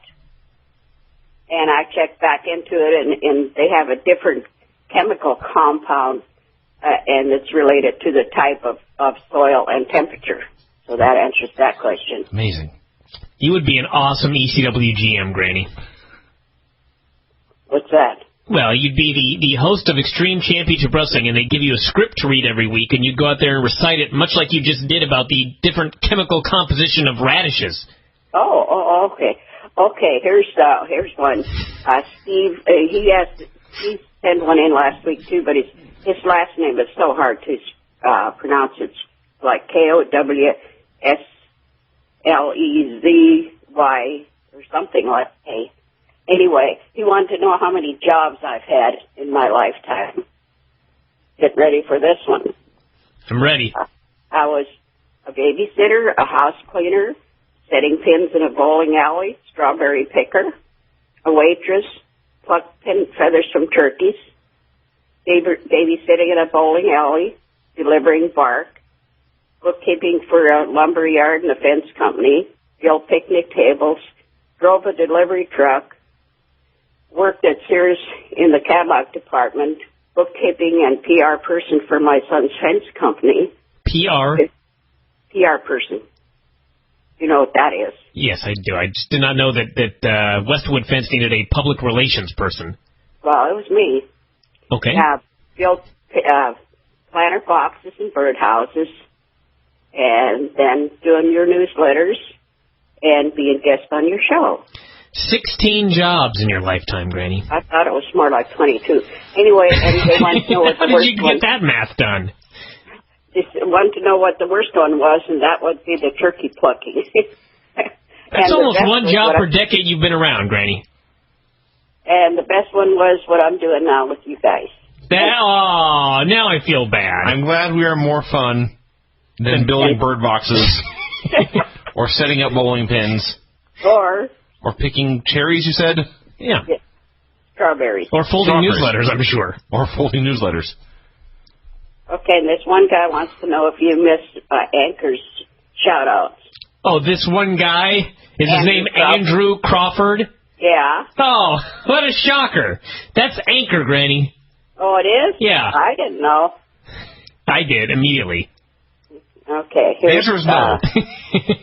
Vince really misses your shout-outs, Anchor. He's begging for you to send in another one and add, will you please, what do you say, this is paid for by the Anchor World Order? Yeah, we miss you, Anchor. Okay, anyway, Stephen Richards, he wanted to know what some of my nicknames were when I was younger. Is this Stephen Richards a doctor? Why would he be a doctor? I thought maybe a Dr. Stevie. Huh? Never mind. He's a wrestler. I guess. Anyway, my nicknames were Shorty, Dimples, Happy Bottom, and Rumbleseat. Happy Bottom, you say. Well, that one got Brian's attention. Huh. There's a lot of stuff you don't know about me, Brian. One of us has to ask this question. What? How did you get that name? Which one? Happy Bottom. Well, Happy Bottom is because of my name. Granny? If you stretch it out. Glad Ass Gibson? Happy bottom? That's right. That's actually fantastic. Wow. It took you a while to figure that one out. Yeah, we're not smart enough. I would not have figured that out in several million years, actually. You're kidding. Well, actually, it probably would have taken me about 10 minutes, but... Okay. Let's see, another one. Am I a good cook, and has Bryan ever cooked me a meal? Even I laughed at that one. Yeah. Well, anyway, I'm not really that good a cook. I'm just a meat and potato person, and I don't cook anything fancy. And if you want roast beef with potatoes and carrots, come to my house. Sounds pretty good, actually. Sounds pretty good, actually, yeah. Potatoes, carrots, beef. Good times. My favorite is soup, though. I make myself soup all the time. How many you got left make there, soup? Granny? Do you open a can and pour it into a pot? Well, I've got a whole bunch, but whenever you want me to quit, let me know. Let's do 2 more and we'll wrap it up. Okay. I got a show I got to bury here. What did I watch on TV years ago? I watched Dick Clark's American Bandstand every day. I even learned to do the hand jive. Wait, hold on. You learned to do the hand jive? Yeah. Really? Can you still do it? I probably could, but it's been so long. I think you should practice, Granny, because I want to film you doing the hand jive for the website. Oops, wait a minute. Oh, my page fell across the room. I've got to have the one that I like the best. Is the house tilted 90 degrees, or how did it fall across the room? Perhaps a gust of wind blew in the house. I don't think I can find my favorite one. Your favorite question? Oh, the prize winner this week? Yeah, this one, my favorite one is Kenny Murphy. He said, if someone had told you years ago that I would have people all over the world wear my granny shirt, that got me to thinking. I never thought about it that much, but this has been so much fun, and I have met so many nice people that it's just great, and I'm just so honored that people pay any attention to me at my age. And your gang is on fire. And I sent a shirt first when we first started sending them out. I sent one to Canada, and so we waited for it to come back, and never did. So I ordered a new one, and the new one came in today, and the other one came in the mail. Well, now you got one extra. Yeah, I already sold it though. Oh wow, Granny, you need to make another batch of those babies. Well, it's kind of hard to do because if I don't get at least 10, then I have to pay extra. In fact, Nanette said the reason it took so long for her to get this shirt was the company she had before went out of business. Oops. So it might cost me even extra because they're new. Well, I don't think that newness will make any difference, Granny. In fact, they may even be cheaper because this company is not going out of business. Well, I don't know about that. Well, do some investigations, Granny, because there still might be a lot of people who want a Granny's Gang t-shirt. And, of course, for those of you on Facebook, Facebook.com, type in Gladys Gibson, and Granny's profile will come up, and you can join her gang. Oh, I have to say one more thing. The reason I've been changing my profile is because one person asked, in fact, his name was Sharp, the one that says, am I handsome? He wanted to know, if I had any earlier pictures. And so I thought, I'd just put them on Facebook, and then I've got one more, and I'll go back to my normal old self. Wow. Well, keep rotating them through, Granny. So that's why I did. That's why I've been doing that. All right. Well, Gladys Gibson on Facebook is the place to go. And you can join her gang, and at some point when she orders new shirts, you too. Well, I still have 2 mediums and 3 extra large that I would like to get rid of. Really? 2 medium and 3 extra large. So if you want one, go to Gladys Gibson at Facebook.com, drop her a line, and she'll get one right out to you. How much are they, Granny? 15 for U.S. and 16 for Canada and 18 for UK or whatever. That's a steal, actually. Well, Granny, fine job. All right. I'm going to head out here. I gotta bury a television show, and then I'm going to go to bed because I got to get up early tomorrow. So, yeah. Okay. All right. Well, we'll talk to you again next week then. Okay. Love everybody. Love you. Bye. Okay, bye. I'm just too tired. Granny took all the energy out of me with that call. She may have gone for a long time, too. Drained me. How old is this show right now? 33 minutes. Yeah. But I ranted for at least 13 minutes about Impact before we even started. So that's how long she's normally on right there. Granny, what's happening? Sitting here listening to you and Lance. Me and Levance? Me and Lance. It's the Bryan Vinny Show, everybody. It's September 10th, 2010 here at figure4online.com/wrestlingobserver.com. Getting smoother at these introductions, Granny. What do you think? I don't know. Wouldn't be fun if they were. If they were what? If they worked? If they didn't get messed up. Well, this one's not messed up. You ever heard of the Carter family? Dixie? Oh, Christ. What Carter family? The Carter family. That Johnny Cash's wife? Yeah. Oh, what about it? You've heard of them? Yes, I have. Why? Okay. Well, they're just playing in the background as you're ranting here. Oh. Yeah, they have some good ones. You Are My Sunshine, for example. Oh, I didn't care much for Johnny Cash. Really? Why is that? I don't know. I just didn't like his music that well. He was no Elvis. Well, I didn't care for Elvis personally myself. It was just the impersonators now that I liked. So you didn't like the actual Elvis, but you like fake Elvis. Yeah. Huh. I like his music, and, I really wasn't that fond of him, but... Well, what about Elvis were you not a fan of? His gyrating? Well, part of it, all the movies, he wasn't a very good actor in the movies at all. No, that's true. So you hold that against him? Well, no. Because, if your favorite Elvis impersonator was in a movie, he'd probably be horrible, too. I don't know. He probably wouldn't try it. He's smart enough to not try. That is true.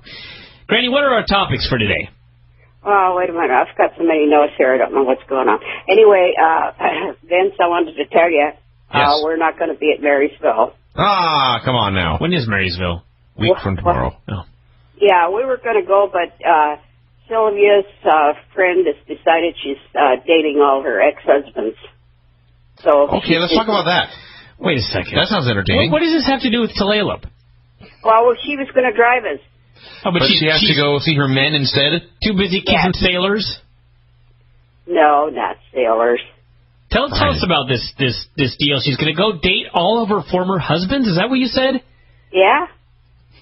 I need details. Well, she just the other night, she's been married 3 times. That's a good detail. And the other night she just called Sylvia and said, I can't go anywhere because I'm going out with my ex-husband. And her latest ex-husband's around all the time, too. So I don't know what happened to the third one, but... I don't want to know. Yeah, probably not. Well, why can't she bring her ex-husband Tulalip to see some pro wrestling action starring Vinny V? Well, that would cramp her style. I beg your pardon? That's what I said. That would cramp her style. Yeah. It would ruin her game. In other words, she's got other plans than to watch wrestling with a guy. Well, that's her problem then. That's true. Granny, Vinny was told that at the next Tulalip show, he's got a really big match. That was all I was told. When I first heard that, I thought you were facing Akebono or something. That was the comedy. Well, the thing of it is, I could go, but we'd have to go in her little Volkswagen, and I will not ride with her in that. Because it's a death trap? A death trap, and she's a wild driver. Sylvia, you say, a wild driver? Yes, she is. The woman who crawled around her house for a week with a busted ankle or something? Yeah. Well, I told her one time that, you got to excuse me a minute, I'm taking some biscuits out of the oven. Can you believe that? I'm cooking biscuits this time of night? No, I cannot believe that. It is 1:45 in the morning. Well, I just made some bacon a little bit ago. And the bacon made you want a biscuit? I don't know. I don't need to hear about her making bacon. I think she means it literally, Brian. I think what got it going was we were at the park today with Val and Nick and the boys, and Nicky's sitting there, and all of a sudden she gets a beep, and here's Tony showing her a picture of the biscuit that he made. Tony made biscuits, you say? Nails made a biscuit. Yeah, he gets these ideas that he gets hungry for different things. Like the other day, it was scones. These are not healthy foods he's got a hankering for. Why doesn't he have a hankering for broccoli? I don't know. I was so surprised, Brian. You like broccoli? Yeah. Wow, since when? I'm a healthy eater, Granny. I've been for years. Oh, I got a joke I want to tell you. Oh, this should be good. This wife says to her husband, I'm so worried, I think I've lost my mind. And the husband says, no wonder you've been giving me a piece of it for 20 years. That's pretty funny, Granny. And then where did you see that, Granny? A fortune cookie in your biscuit? I don't know. I can't remember. But it's kind of been in my head all day, and I thought I'd just tell her. It's a pretty good joke, Granny. I won't lie. And another thing, never mind tonight. That actor, whatever his name is, Cheech? Cheech, yes.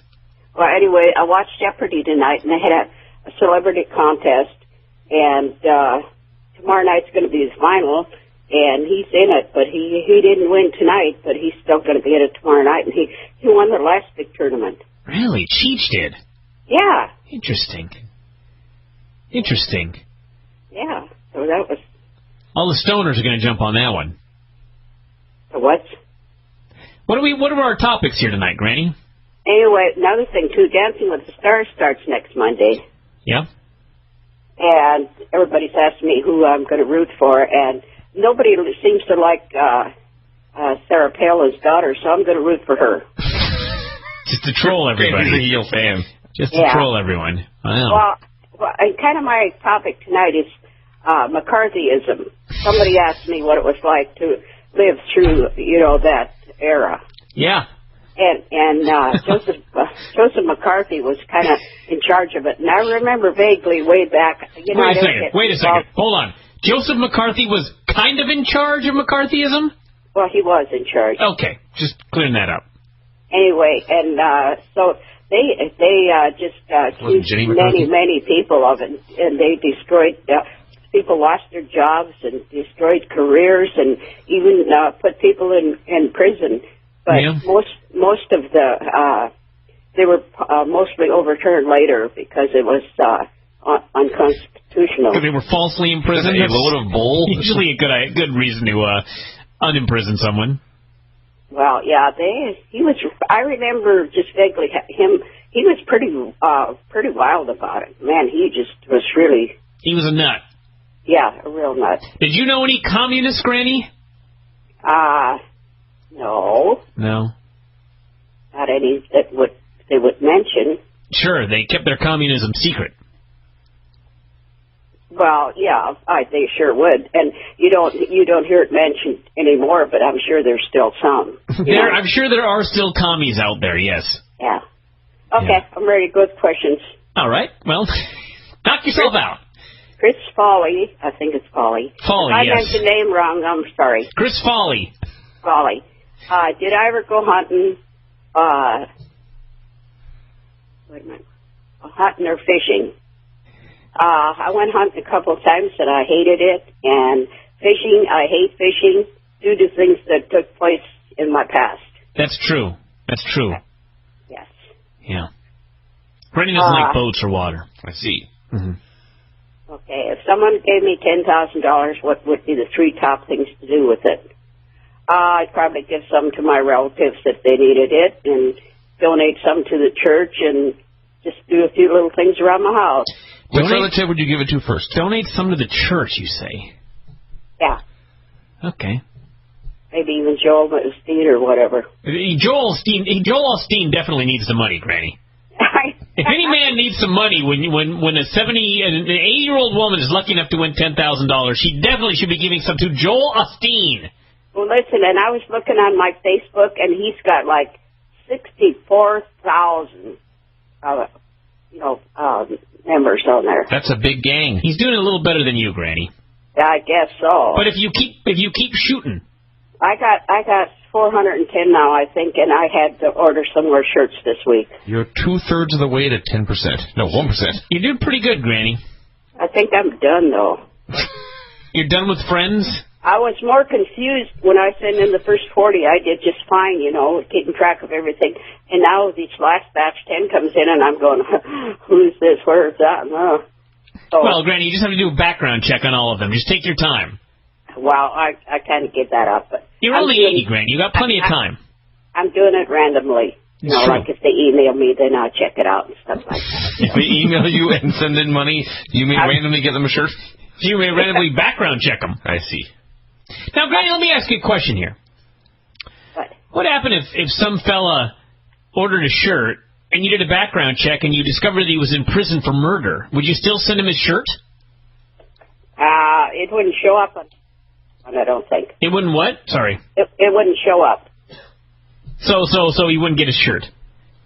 No, I'm saying it wouldn't show up his background. It wouldn't show up that he was in prison. Well, if his name were, for example, Charles Manson, it would show up. No, I wouldn't send Charles Manson a shirt. Even if he paid? Even if he paid, I'd send him back his money. Granny's got standards. She's not going to send him a shirt, but she's going to send him his money back. Good of you, Granny. Good of you. I don't want his dirty money. It's true. Blood money. Okay, I have a question that says, what was the favorite Christmas present I ever gave you? Do you remember any? Christmas presents you gave me? Yeah. Oh, sure. Socks. I don't think I ever soap. Socks. I don't know, Granny. Well, what have you gotten me for Christmas? I usually ask for money. Well, I mean, when you were younger, like toys or something. I don't remember. I don't remember either. Except what was that thing you gave me? And I put it in my car, and it was in the back window for all the travels I went through, and it was sitting in the back window. And finally, the sun got it, and it just fell apart. You don't remember what that was? I can't remember. What were some of those movies? Ernie. Ernie. Yeah. Yeah. That thing was in my car, and I took it all over with me, and finally the sun just killed it. Sun did kill it, unfortunately. Yeah. Well, maybe someday I'll get you another one, Granny. Okay, and one of them says, if Sylvia and I had the Undertaker over for dinner, what will we cook for him? Well, I wouldn't be doing any cooking, but she would. More ways than one. Oh? She really likes it. Wow. She's got a straw for her water that's got a little man that clips onto her straw. Little figure of him. Wow. She'd be doing some cooking, Vinny. Yeah. She'd be doing some cooking. She'd be scrambling some eggs. And the 7-Eleven are giving out cups or something, decanters, for water. That's right. So her friend got her one of Undertaker. That's right. An Undertaker decanter, she says. The dough would be rising. Yeah, well, she really likes him. I'll bet she does, Granny. The answer's supposed to be whatever he wants. Well, she's a good cook, though. When we were over to her house, she had meatloaf and potatoes and gravy, and ooh, it was good. That sounds delicious. Yeah. Meatloaf. Okay, our favorite friend, Nabil. He's not my favorite friend. Starts with the S. In fact, I should ban you from answering questions from this man. He got on my bad side. He wants me to tell you that he admires your courage. Oh, God. Tell him to fuck off. Oh, I'm sorry, Granny. He wants to know, would I prefer to have grown up in today's modern world, or do I prefer the simpler life? I would not want to grow up in this era at all. Oh, come on, Granny. No. Oh, yeah. Fluoride in the water. Yeah, why don't we just compare the time that you grew up in the middle of the Great Depression with nothing compared to what Cliffy and Carlos have when they're growing up today? Well, they have too much. Oh, they have too much? Yes, and there's too much bad stuff going on. Oh, their lives are just so rough right now, Granny. They are. Really? In what way? Cliffy and Carlos? They go to the zoo. They go to the aquarium. They play baseball. They play baseball and soccer. They have nothing but fun all day long. Well, I don't know. Sometimes I just don't think that's that good. For them to have fun? Happiness? Granny. Okay, well, let's stop with that subject then. And a person by the last name of things Barrymore. What has been the nicest gesture or gift a man has given me in my lifetime? A divorce? I walked you down the aisle, Granny. Just remember that. A gift. When I worked at Sears, the florist brought me some flowers for my birthday, and I was all excited because the card wasn't signed. But then later, I found out who it was, and it wasn't that exciting. I hope and that was the best gift a man ever got you. I hope he's not listening. So we can continue, Granny. I'm sorry, but he wouldn't be able to hear it. Why is that? Because he's deceased. I thought so. That's terrible. Okay. This one guy says he's living at the YMCA, and a couple of the girls told him he could live with them, but then he has to kind of lie about who he is, and I recommend that he not do it. Is his name Jack Tripper? He has to lie about who he is? Who is he? He kind of has to change his situation some. I don't want to exactly say what it is, but... Well, why not? If he asked a question, why can't you tell everyone what the deal is? You didn't mention his name, did you? Well, I've got it here, but no. He just said that in order to be there, the landlord, he would have to pretend to be gay. Okay, it's a rib. And I don't think that'd be a good idea. Yeah, it's probably not a good idea. And, okay, so one of them asked me, if Bryan asked me to be part of an angle, would I do it? What's an angle? If, for example, I said I need you to hit the ring at Tulalip and get beat up by someone, then I make the save. I see. Okay. Is that good or not? Bad. Granny, would you like to be involved in a wrestling storyline? Oh, thanks. Okay, that was the question they were asking. Okay, and I have a message for Ed. Oh, boy. A long time ago, I said I would not answer any racial questions. And he was upset last week because he didn't win. Well, I got news for him. He's last this week. Oh. He asked me a racial question, and I know I'm not answering no racial questions, so there you go. Ed, you have failed. He's last on my list this week. Oh, my God. He not only did not win, he's last on the list. Wow. It's all downhill for Ed now. Okay, let's see if we got time for how many more? A couple more. Okay, if I could be on a game show, past or present, which would it be? Tic-tac-toe. No, Price is Right, because when I was down in California, I was almost on it, and I've missed it by one day. What do you mean? You just flew in late? Yeah, I got there too late. Well, how do you know you would have been a contestant? Oh, well, I don't know if I'd have been a contestant or not, but I have a friend, had a friend that she went in there and she made such a big fuss that they put her on. Really? The squeaky wheel gets the grease, Granny. I guess that's what happened. Mm-hmm. Okay, now I've got two more. Okay. Okay? Sure. Which do I like to be in better, a mother, a grandmother, or a great-grandmother? Well, being a mother had its problems. I bet. And the grandchildren, I had fun with them. And the great-grandkids, they are so busy, like we were talking about. So spoiled. Huh? So spoiled. I didn't say they were spoiled. Okay. Nikki today at the park got so upset at them, and she's such a good mom. Anyway, with the great-grandkids, I had a lot of fun. What did Cliffy and Carlos do to make her so mad? Well, they had a mat that was supposed to be laying there on the ground, and Clifford kept picking it up and carrying it around, and she kept wanting and put it back, and he just kept carrying it around, and so she got upset, and it was no big deal because there weren't hardly any other kids there, so. She choked him out. Anyway, with the great-grandkids, they were living such a fast life and playing soccer and stuff, but having fun. I did get a hug out of Carlos today. That was my big thrill of the day. Oh, how nice. So to answer the question... I'll have to say it's the grandchildren that I enjoyed the most. That would be me. I guess so. Ah, that's right. Yeah. Was I spoiled growing up, Granny? Yeah. What? All right, then. I spoiled you because, we were talking about those Archie books. Half of those Archie books I bought for you. Remember, we'd go to the store. And I'd say more than half, actually. I would say 100%. It might have been all of them because we'd go to the store and you'd say, "Can I have an Archie puff?" So I'd break down and give it to you. So that's.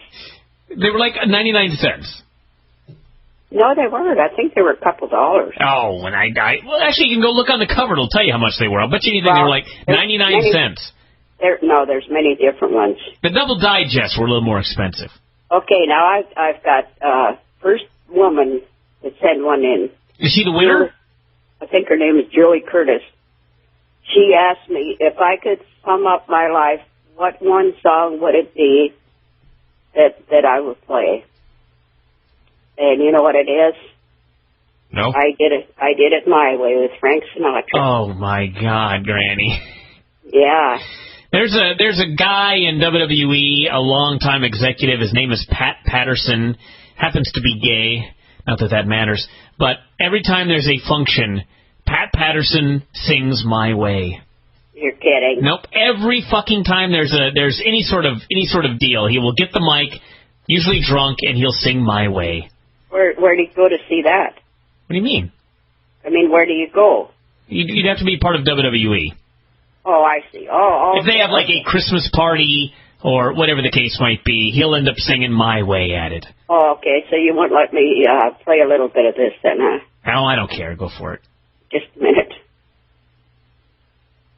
See if I can get her to come up. My Way.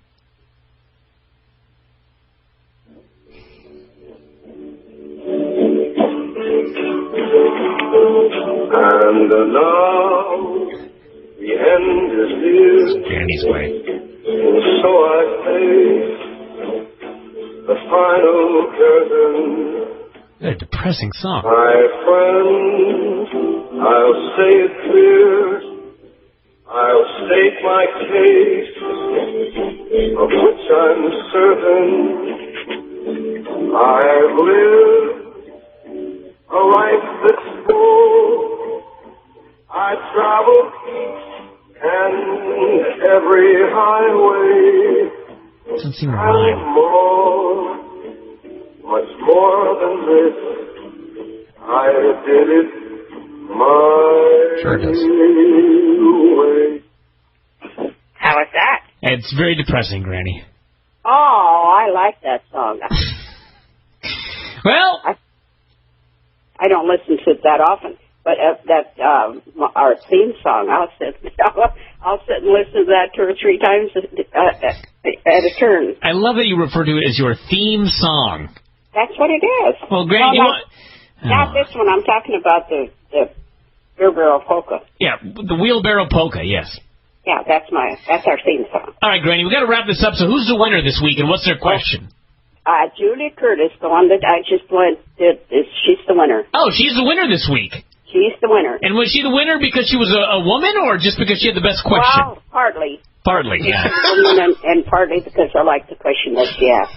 It was a great question, wasn't it? Yeah. Julie, what's her last name? I think it's Curtis.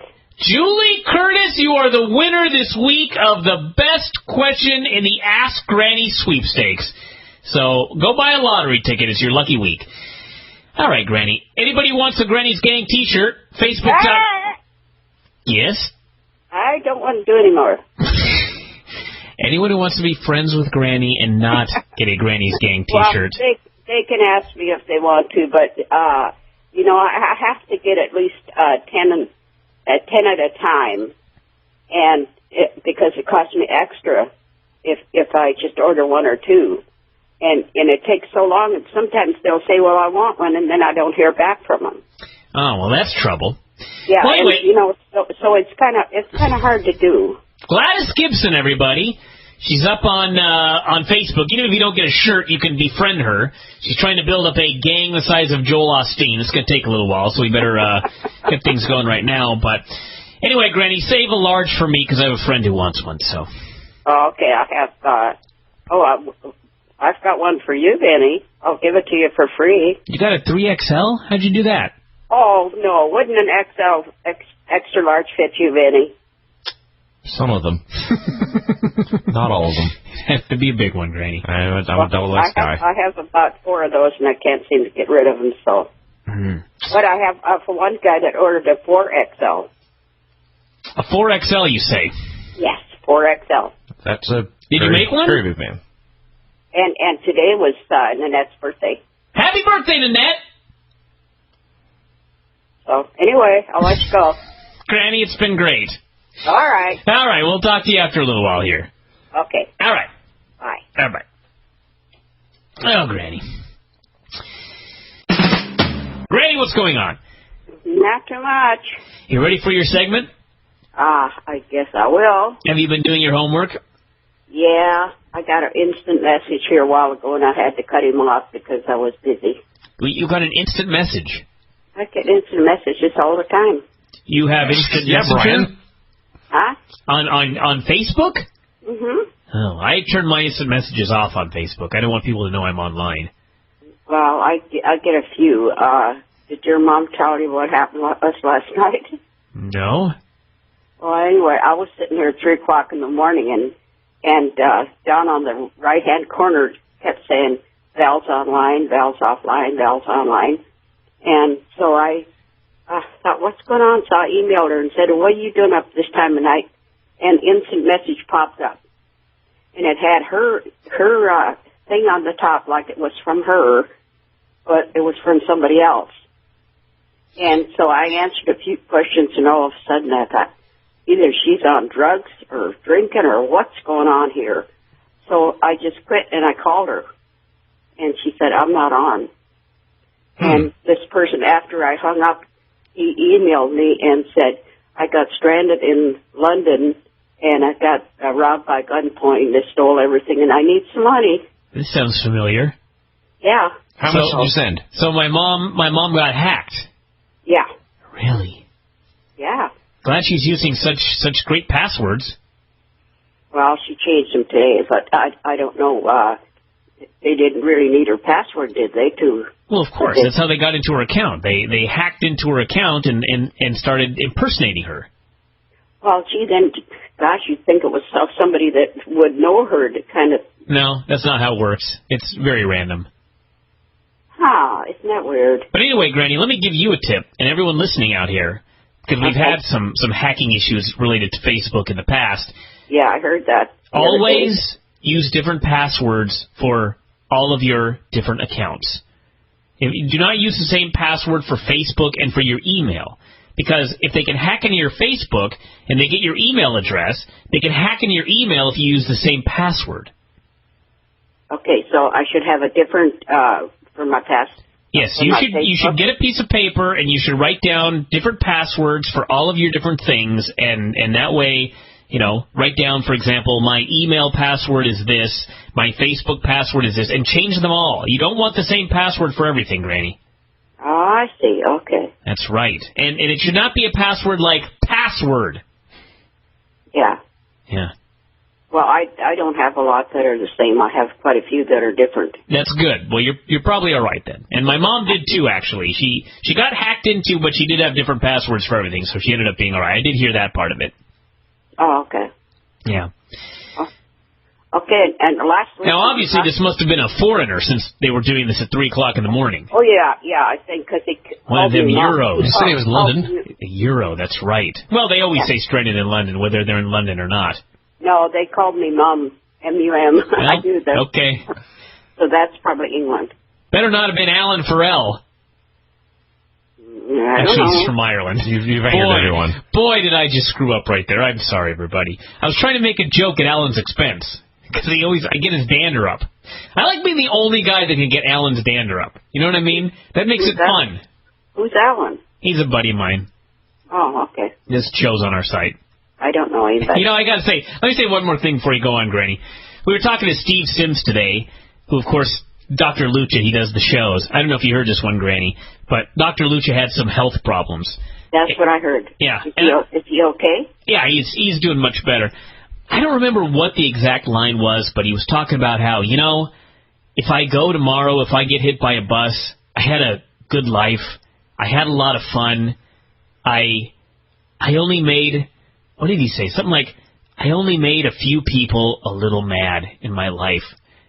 As soon as he said that, I thought, I've made a lot of people really mad. You have. Actually, when you think about it, you really have. I don't know. I don't know. I'm just messing with everybody. Anyway, go on, Granny. Hopefully I don't get hit by a bus tomorrow. I think that most people like you. I sure hope so. Really?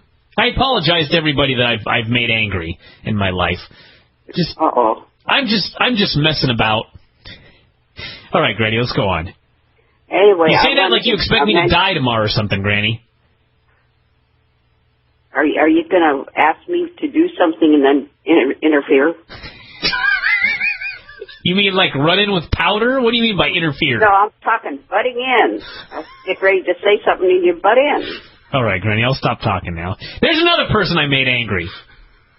Me? Yeah. Well, one of the first questions was... Moving on. Brooke wants to know, do you ever hurt my feelings? Oh, of course not. Well, I mean, you don't hurt my feelings, but I feel bad because we used to do so much stuff together, and you're too busy now. So that kind of hurts my feelings. Granny. Not that you're making it hurt. I mean, it's just that that's the way it is. Of course, it's not your fault, Granny. You know what I was reading the other day? Like that. I was reading about learning a new language. And you know how they always say that you've got to be a kid to learn a new language? No. You never heard that, where it's harder for an adult to learn a new language than a child? Well, I suppose that's normal. Yeah, that's what people say. Like, children just, because they're little kids, they learn these languages really fast. You've heard that, right? Yeah, because haven't learned anything else. That's exactly right. Adults would be able to learn languages just as fast as children if adults had absolutely nothing to do all day. That's all kids do. They play, they eat, and they learn languages. Adults have, like, a bunch of stuff they have to do. Can't wait till you spawn. Well, no, I mean, like, the point is, like, yeah, of course, you can go do all sorts of stuff with Cliffy and Carlos during the summer. They've got absolutely nothing to do. I unfortunately do, so that's why. It has nothing to do with you, Granny. Oh, I was waiting for the line that what you were talking about. Waiting for me to get to the point? Yes. Well, that was the point, Granny. It's nothing personal. Okay, I know that. I mean, I'm great with it. It's just sounds like it. You kind of have regrets when things, change. Why do you regret that I aged? I'm not saying that, Brian. I'm just saying that we are too busy to do things we used to do. That is true. Fine. That is true. As long as you're fine. Yeah, I'm just fine with it. All right. But I wanted to say, I forgot last week I have some more nicknames. One of them was Bun. Oh, for you, yes. Yeah. My Val's friend, her and I didn't get along, so she called me Bun. Why? And that hung on for, I don't know, it hung on for me for a long, long time. Bun? Bun. Like you were the thing that wraps around hot dogs? I guess so. I don't know where she got it, but, and then... I can't believe you said that. Hamburgers. And Cliffy and Carlos called me Grandma Teapot. Well, that one I remember. And then Wayne used to always call you Bun. Brian, you started the Deva G, and now it's Granny, so there's 4 more. My God, Granny, you've had more nicknames than anyone I know. Could be. Wayne always called you Bun. Did he know that it annoyed you, and so that's why he called you that? Terry used to call me that too, and Lynn, I mean, for a long, long time, everybody did. I know. It just kind of hung on to me, so. Sometimes people do something for fun, and then all of a sudden it's not for fun anymore, and they forget why they started it, and that's just what it is. Yeah, I don't ever know how it started, but anyway. And I found a long-lost friend on the Facebook. Really? Yeah, but 40 years ago or something like that. So what? And they're still alive? Oh, yeah, same age I am. Who is this person? He used to work for us when we had a lumber yard. Really? Yeah. I guess I wouldn't remember this guy. I'm not 40. Oh, no. I don't think you were even born then. I was not born 40 years ago, no. Yeah, but, well, it was in the, I'd say, 70s. I was born in the 70s. You were born 75. Pretty close. Pretty close. Pretty close. What was his name? Richard If he was present at your birth, you might remember him. Richard who? Richard Cusack. Don't remember him. No, I'm sure you wouldn't. All right, what's next? Okay, Michael Barton wants me to ask you about the gold boat. Why do people have you ask me questions? Skip that one. I don't know. He said, skip it? Yeah. These are questions for you, not for me. Oh, well, there's a few here that I like to get you and Vinny in there sometimes so you can have your point of view on stuff. All right, ask the question from Michael Barton. It just said, ask Bryan about the gold boat. That is a horrible question. So some he man wishes he was rich enough to afford one. The end.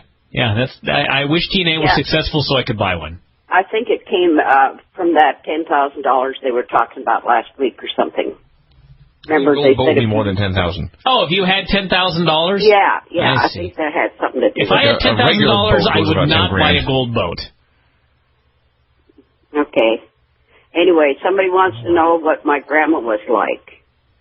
I only remember seeing my dad's mom once, and my mom's mom lived in town, and we stayed with her when my brother almost died, and I don't remember what she looked like because I was only 4 years old.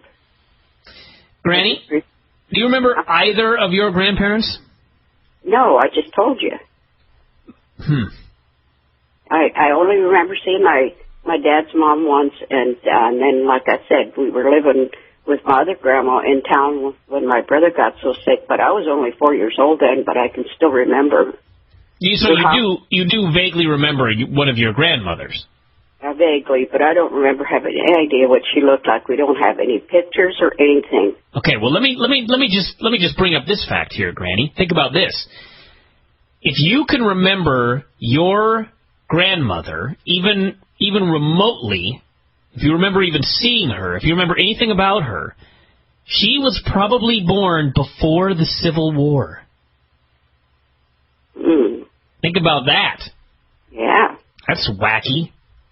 Well, my dad, I think, was in the First World War.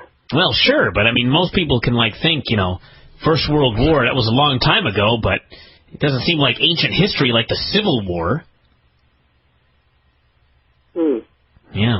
What's next? Okay, I had some guy on there that had he put a picture on there, and he wanted us to do shirts that had on the front rolling out the barrel with Granny's gang, and then he had a couple of beer mugs on it. What if you made a shirt that had a button on it, and you could push the button and it would play your theme song? That would be great. You should ask Nanette if she can put one of those together. Oh God, I'm just burned out on them because I've sent out 50 so far, and I'm still waiting for 3 people to pay, and then I think I'm done. Granny, you wouldn't be feeling like this if you would have actually charged a decent amount for your shirts. Well, I'm barely breaking even. I know. That's the problem. That's the problem. You could have marked them up like $5. You would not be ripping anyone off. That wouldn't have been really fair, though. I wasn't out to make any money. It's not like I was doing a business or anything. I was just, I know, Granny, but you've actually lost money on some of these transactions. Well, at least everybody's got my shirt all over the world. Well, that's true, but I think even your gang would not want you to lose money on this deal. Well, I'm not losing money. I see. No, right. I'm just maybe a little extra is all. That's fine. All right. Okay, now, since Halloween's coming, somebody wants to know if I have any Halloween memories. I think I've told this one before, but there was only about 6 of us that went to school, and the teacher stayed at a neighbor's house that was right by the school. So the whole bunch of us, the whole 5 of us, went into the schoolroom, and I don't think we did any destroying or anything, but while we were in there, somebody was on the window outside, and one of the kids reached out and slapped him in the face, and we found out the next morning that it was the teacher. The teacher? Yeah, he slapped the teacher, so I guess we didn't have recess for a while. Wow, you all got punished for his sin. Yep. Did you rat him out and say it was his fault? I think we all got punished because nobody confessed to it. I see. Oh, my gosh. I was saying, though, you should just turn this idiot in. Did you know who it was? I don't remember. But do you remember if you knew? I don't think it was me. No, do you remember if you knew who it was who had done it? That's what I just said. No, I don't. Okay. We didn't want to know if you could still remember his name, but if at the time did everybody know who did it, or was it a mystery at the time? Well, since there was only about 5 people in the whole school, I knew everybody's name. I mean, I still know everybody's name. It was only 2 families, the Youngs and us. So it was a mystery at the time who I would slapped probably say it was probably Charles Young, because he was a bad guy. A bad guy? He was a villain. Did he have a long mustache? Well, he was bad in school, and he could shoot up at the ceiling and stuff like that. So that sounds like a guy who would slap someone, actually. What a fool. Granny, I got to tell everybody this. I was over at your house the other day, even though supposedly we never see each other. I was over there a couple days ago, and it was like walking into a time machine, because it's not a gimmick when Granny says she's always playing Roll Out the Barrel. She wasn't playing that, but I don't know what you were playing, Granny, but it sounded like something on a scratchy old phonograph from the Second World War. Just playing right there in your living room. Hey, come on. That's my Kixie on my computer. So it's not old? No, it sounds great. I love it. Well, I know that, Granny, but it's an older tune. Oh, I don't know what it was, though. But that was Kixie. If it was on Kixie, it was in fact an older tune. Yeah, that's all I'm saying, Granny. Minimum 35 years old. Sure. At the very least. All I'm saying is it's an old song that you were playing on the computer. Well, not like all those that you do with that crazy guy that's always on there. Forget his name, but... Lightning Hopkins? No, those songs you guys play now. Great Khali? Oh, the Iron Sheik? Yeah, the Sheik. I don't think we played a Chic song in a while now, have we? Oh, by the way, Vinny, have you looked into Dave's leather jacket recently? Actually, I haven't. On a month or so. I haven't either. You should, because I laughed so hard they got you and I, walking across the grass. Oh, I did see this one, yes. Oh, we're going into a hotel? Yeah. Yeah, actually, I did see that one. Granny's cackling about that one, Vinny. It was good. I laughed so hard. Well, you never know, Granny. Maybe someday we can make that happen. Oh, yeah, right. Shot you down, Vinny. All right, let's do 2 more here, Granny. Somebody wanted to ask me, too, Vinny, if you're ever going to do the sports show again. And what do you say to that, Granny? Don't hold your breath, fella.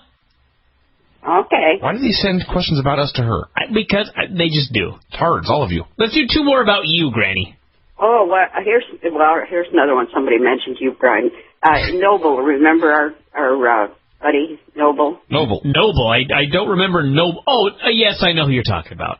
Yeah, he wanted to know what, compared to raising kids today as it was when my kids were younger, and then we'd spank them, but we didn't beat them or nothing. But you know that Dr. Spock, who started all this thing about not spanking the kids, that his own son committed suicide? So if he had spanked him, maybe this would not have happened? Well, it just goes to show that he had no right to even say anything. Well, that's probably true, to be honest, but...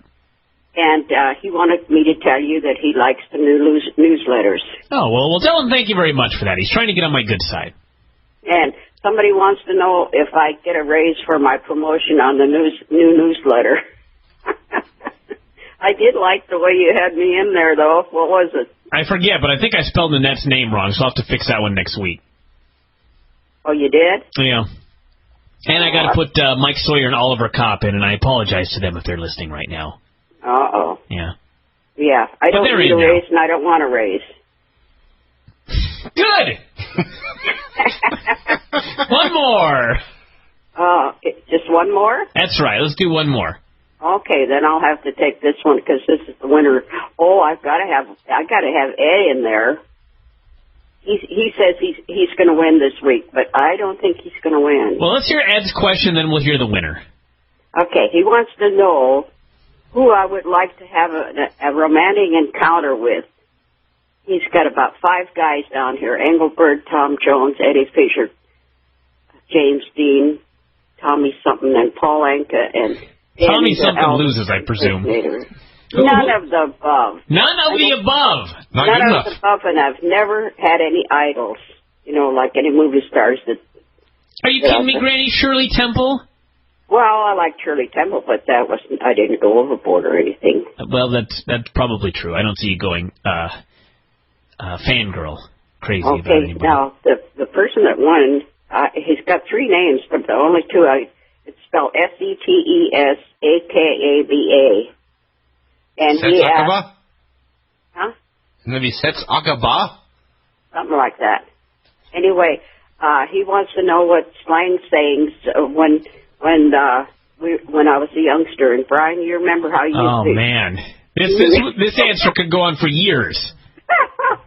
Well, a couple of them was hubba hubba and ooh la la. And what do those mean? If a guy saw a cute gal, he'd go hubba hubba. Like a meeting call. Sure. Or ooh la la. Ooh la la. That's Yeah, more believable somehow. I just can't imagine. Hubba hubba. Hey, a girl walks She down the was street, you're so like, flattered she's stopping her around and strike up a conversation. she may have back in the day, Vinny. Don't doubt Granny. I wasn't there. Or they'd whistle. Or they'd whistle. Yeah, and aren't you glad I don't have a song to play tonight? I'm overjoyed. Yeah. Anyway, some of them are, you know this one, Brian. If we went somewhere and we were in the wrong place, I'd always say, we're in the wrong pew. You did used to say that. Yeah. I never had any idea what that meant, but you used to say it. Yeah, and another one is always a day late and $1 short. That's a very famous one, yeah. And do I look like I just fell off the turnip truck? That one I had not heard. Somebody would make you sound like you're dumb, or something, and they say, well, do you think I just fell off the turnip truck? But they try to puzzle you or something. And then burning candles on both ends, everybody knows The that one, explanation too. of that was much funnier than the actual phrase. Wait, say the last one again? Burning candles on both ends. Burning the candle at both ends, yes. Vinny does that regularly. Oh, yeah. I guess that's it then, huh? No, I haven't. All right, here's what we're going to do, Granny. I think we've done this in the past, but we're going to do it again. Based on the winning question this week, whose name we can't even mention, but they're still the winner, I want you to compile a list of the top 25, yes, 25, Granny, old sayings that you remember, and you've got a week to do it, and we'll rattle them out on the show. Oh, gosh. Oh, I had one here that was really wanted to tell you. You know, in the 14th century, common folks bathed only once a month and not hardly at all in the winter. And June happened to coincide with the commoner's annual bath. And that's why June is the bride month, or the wedding month. And the bride carried a sweet-smelling bouquet for good measures in case she had BO. Then she cackles. So that's why June is the wedding month. I have no idea where that came from, but that is a fascinating tidbit, Granny. I got it off the computer. Thank you, Granny. I thought maybe your grandmother had told you that tale. Well, she may have had an old farmer's almanac sitting around. That could have been as well. All right, Granny, we got to wrap it up here today, but next week I want the top 25 famous sayings from back in the day. Oh, gosh. Yeah. Don't let us down here, Granny, because I'm looking forward to this one. All right. All right. Well, have fun, Granny. Maybe I'll see you this weekend. Okay. All right, sounds good. Bye-bye. Bye-bye. And we got Granny here on the line. And, Granny, what's happening tonight? Oh, had a very interesting day. An interesting day. Yes. After lunch, I got on the freeway and I wanted to go up north to the casino, and I wound up back in Bothell because there wasn't any, going north on the freeway. So I went up the Bothell Everett Highway looking for garage sales, didn't find any, and I finally wound up at the casino. And I lost my money and came out and slapped myself alongside the head and went home. Fun day. That sounds exciting. You slapped yourself across the head. Yeah, for going in there again. Well, Granny, you never learn, do you? No, and I hate that place. They don't have any games that I like anymore. They change them every time I go in. I hate that place, she said. I hate it. It'll be a while before I go back in there. Granny, we of course went to eat today. Nobody knows this, but I'm telling everybody now. We went to eat at P.F. Chang's, and of course you were out of your mind, as you always are. And for those of you... Hey, wait a minute. What do you mean by that? What do I mean by that? Well, let me just give you an example. So we order our food. Everybody's food arrives except yours. And he said that yours would be there in just a second. They had to finish something. And you proceeded to respond by saying, I'm hungry! You yelled at our waiter. I figured I'm allowed. I'm an old person. I can do that. Granny, we can't take you anywhere. Besides, he grinned about it, so... That's because he had no comeback. Hey, I have a request from you two. What's that? When I laugh, my laugh is a happy laugh, and you guys call it a cackle. And to me, a cackle is a witch, and I don't think I'm a witch. So could I please have you not call it a cackle anymore and call it a happy laugh? Granny, whoever said that a cackle is associated with a witch? Anybody knows that. Oh, anybody? Yeah. Yeah, I don't know about that one, Granny. That might be another wives' tale, but that's the way I take it. And so talking about witches, I had something that, when my mom was younger, they really believed that there were witches. And they had a theory that you could find out if your neighbor was a witch because you could dig a post hole, pour milk in it, put a post in it, and take a hammer and hit on top of the post, and if you saw your neighbor jumping around in the yard, she was a witch.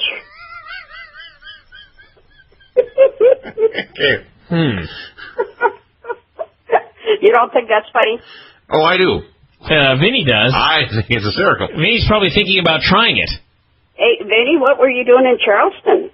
I had a cousin who got married. Oh, another wedding. Does that say something for you? Yeah, it says I went to Charleston to go to a wedding. No. Okay, we'll pass that one. Good idea. Anyway, I wanted to say, last week I said about Dr. Spock's son committing suicide. That's not true. It is, it is incorrect. Yeah, that's why I shouldn't be listening to rumors, because I heard it somewhere and I picked it up without checking it, so... Oh, Granny. I was wrong. Oh, Granny. Okay, and I have a couple things here. Stephen Richard wants us to know... Stephen Richards? Yeah. Okay, go ahead. Stephen Richard wants us to know that his new 10-week-old little boy, I forgot his name. Anyway, he's our youngest Davey? Gang member. 10 weeks old. That's great. I'm trying to remember what his name is. You told us his name today. Tucker? No. I feel so bad. Oh, gosh. I had it written down here somewhere.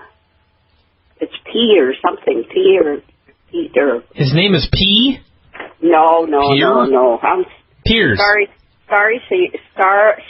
Stephen.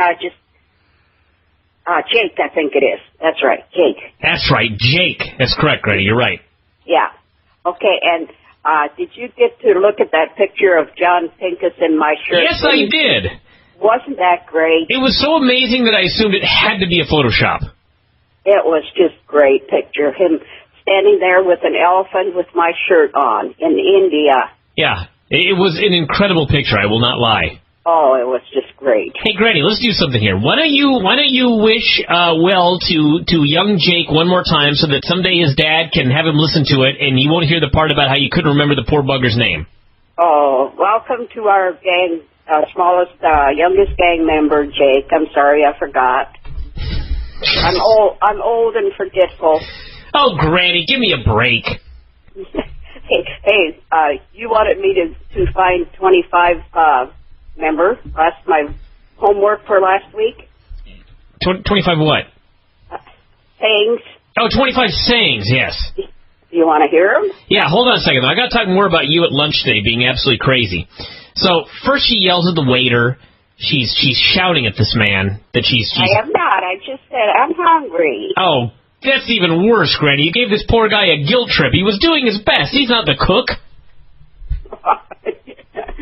So anyway, tell me about it because he didn't mind. The point of the story is, I wish everybody could have heard this because you'll never be able to recreate it exactly. But so Granny's talking about her gang member in India that's standing there next to an elephant with his shirt on, and she's talking about how cool this is, and it's on her Facebook, and she's talking about how Lance has a picture of himself in the Granny's gang shirt, and it's his profile picture, and she's talking about playing Pinochle on the computer or Scrabble or whatever it is, and she's talking about how she loves to go onto Facebook and look at everybody's pictures and this and that.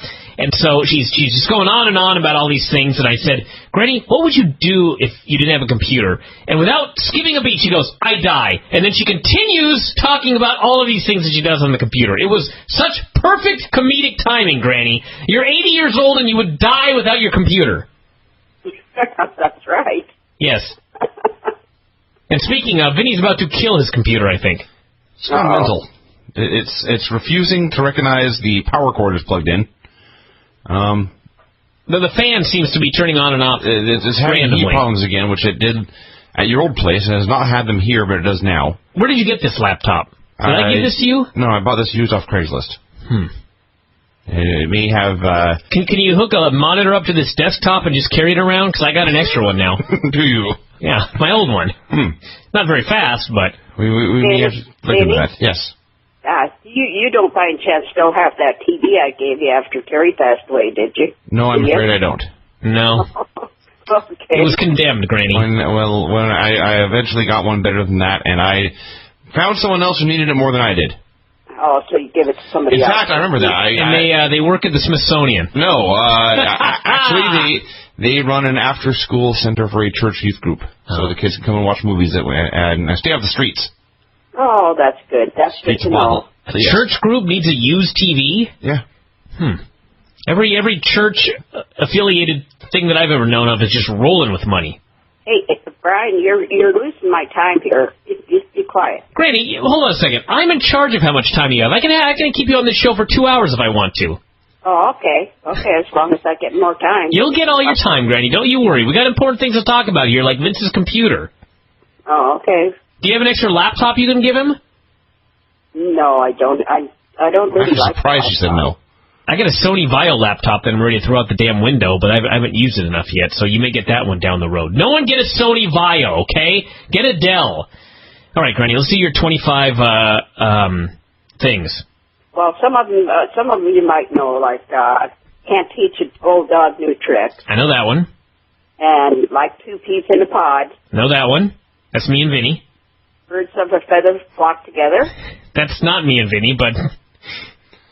And happy as a clam. Well, that's me. Not Vinny. Can a leopard change its spots?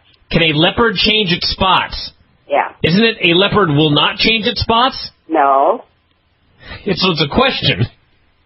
Well, it's because if a person is a person that has a trait or something and can't change, that means that it's like a leopard that can't change its spots. So the saying should be, a leopard never changes its spots. Well, whatever, I took it out of there and it said, can a leopard change its spots? So basically, it's the Ric Flair of animals. Whatever. Never changes his spots. Okay. And Zing! beauty is only skin deep. Well, it's a lie, but go ahead. The pen is mightier than the sword. That's definitely true. What about the keyboard? What about the keyboard? Well, nowadays people type. They don't use the pen. Is the keyboard mightier than the sword? Oh, you're killing me. You know that. Sorry. Go on. I'm Steal upgrading My Thunder. Well, which one was that? Steal My Thunder. I do that regularly, yes. When in Rome, do as the Romans do. I've heard that one. And live My girlfriend was just in Rome. I should ask her. Actually, let me cut you off, Granny. When in Rome, do as the Romans do. I actually have to disagree because, as people are well aware, when I went to France, I bought a beret because I wanted to fit in with all the Frenchmen. Is Frenchies a derogatory term? It is when you use it. Okay, I'm sorry. I wanted to fit in with all of the Frenchmen. I apologize, Celium. He's my French friend. Anyway, I wanted to fit in with the Frenchmen, so I bought a beret. and some dude came up to me and started speaking French, and I thought, well, this works. And then I had to alert him that I was a tourist, and then he alerted me that he also was a tourist, and he thought I was a Frenchman because I was wearing a beret. Because as it turns out, when in France, don't wear a beret, because that's not what Frenchmen wear. Oh. Yeah, no one in France actually wears a beret. Should we do the other 15 next time? No, let's keep doing them. We're on a roll. Okay, don't bite the hand that feeds you. Agreed? And that put me through the ringer. Well, explain that one. Is the ringer like the washing machine? Yeah. Okay. Well, they had old-fashioned washing machines that had the ringer, and you ran the clothes through the ringer to get the water out. I don't even know what the ringer is. Explain this to me. I'm too young. Well, it's two rollers together, and you put two rollers together, and you put the cloth in between them, and it squeezes the water out of them. Like Double Dare. Sure. That's what the washers used to be years ago. I had to buy a washer recently, and they've been upgraded. I guess they have, because I used to have one that had two tubs. I washed in one tub and put it through the ringer into the rinse water, and rinsed it in the second tub. Did you ever use a washboard? I didn't go back quite that far. Really? Yeah. I should find that hard to believe, but okay, what's the next one? Okay, he dropped the ball. Heard that one. That's, I'm sure, like a baseball reference or something, some sort of sporting event. It's like getting blood out of a stone. Heard that. That's very difficult. I bet you've heard that a lot. And probably this one, too, once in a blue moon. Yeah? And add fuel to the fire. Yeah? We use that one in wrestling a lot, fuel to the fire. Also, there's smoke to this fire, is a favorite of mine. He's got an ace up his sleeve. And a magic trick, I'm sure. Or actually, a gambler. Or cheating. Cheating, yes. And that's just a drop in the bucket. Yes, that's, this show is a drop in the bucket. And a dime a dozen. You've heard that one, probably. Also this show, yes. And a cold day in H-E-double-L. Hell, yeah. Where? Granny can't say hell on this show, Vince. Granny, hell is a place. I could eat a horse. She just moves on. That was me today when I was hungry. Granny, you ate like 6 of these mini egg rolls. They were about 200 calories total. Oh, yeah, well, they wasn't very big, but it was very good. It was very good, that's true. I'm a monkey's uncle. What are you trying to say here? Oh, you're my grandmother. And I'm a monkey's uncle, legitimately. Cliffy and Carlos? They're very close to 2 primates. simians, yes. Yeah. Dry as a bone. Dry as a bone? Yeah. Carrying the weight of the world on your shoulders. That's I've heard that one. Yeah, that's Vinny's life. I repeat it to myself daily. Okay, you want to go to the questions? I do the equivalent of carrying the world on my shoulders when I wrestle, Vinny, but... or do the show. Or do the show, actually, yes. For that matter, yes. All right, Granny, go to the questions.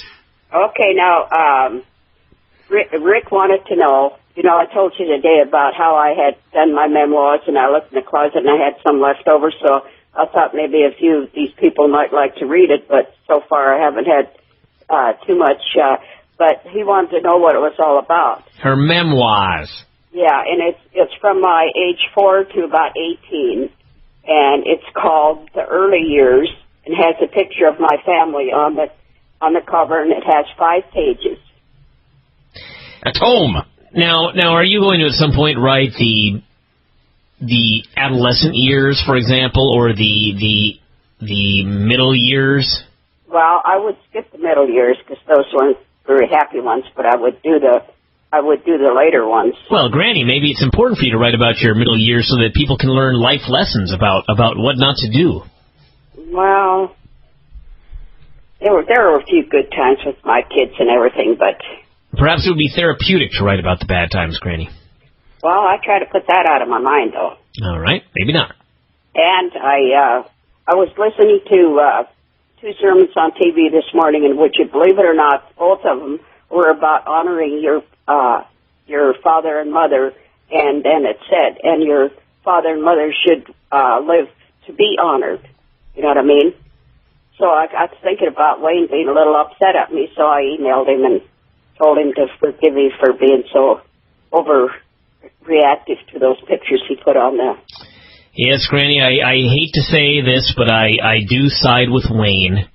I think you overreacted. Well, it was only on one picture. Granny gave Wayne a Granny's Gang shirt, and Wayne cut the sleeves out, and Granny was very offended. That was not. No. That's not what it was about. That was a different thing that you got offended about? He put a bunch of family pictures on there, and there was one of them that I didn't want to put on there, and he didn't ask permission, so I got upset at him. Well, Granny, didn't you also tell him you wanted him to sew the sleeves back on his shirt? Yeah, I told him if he didn't, he was on restriction. Granny.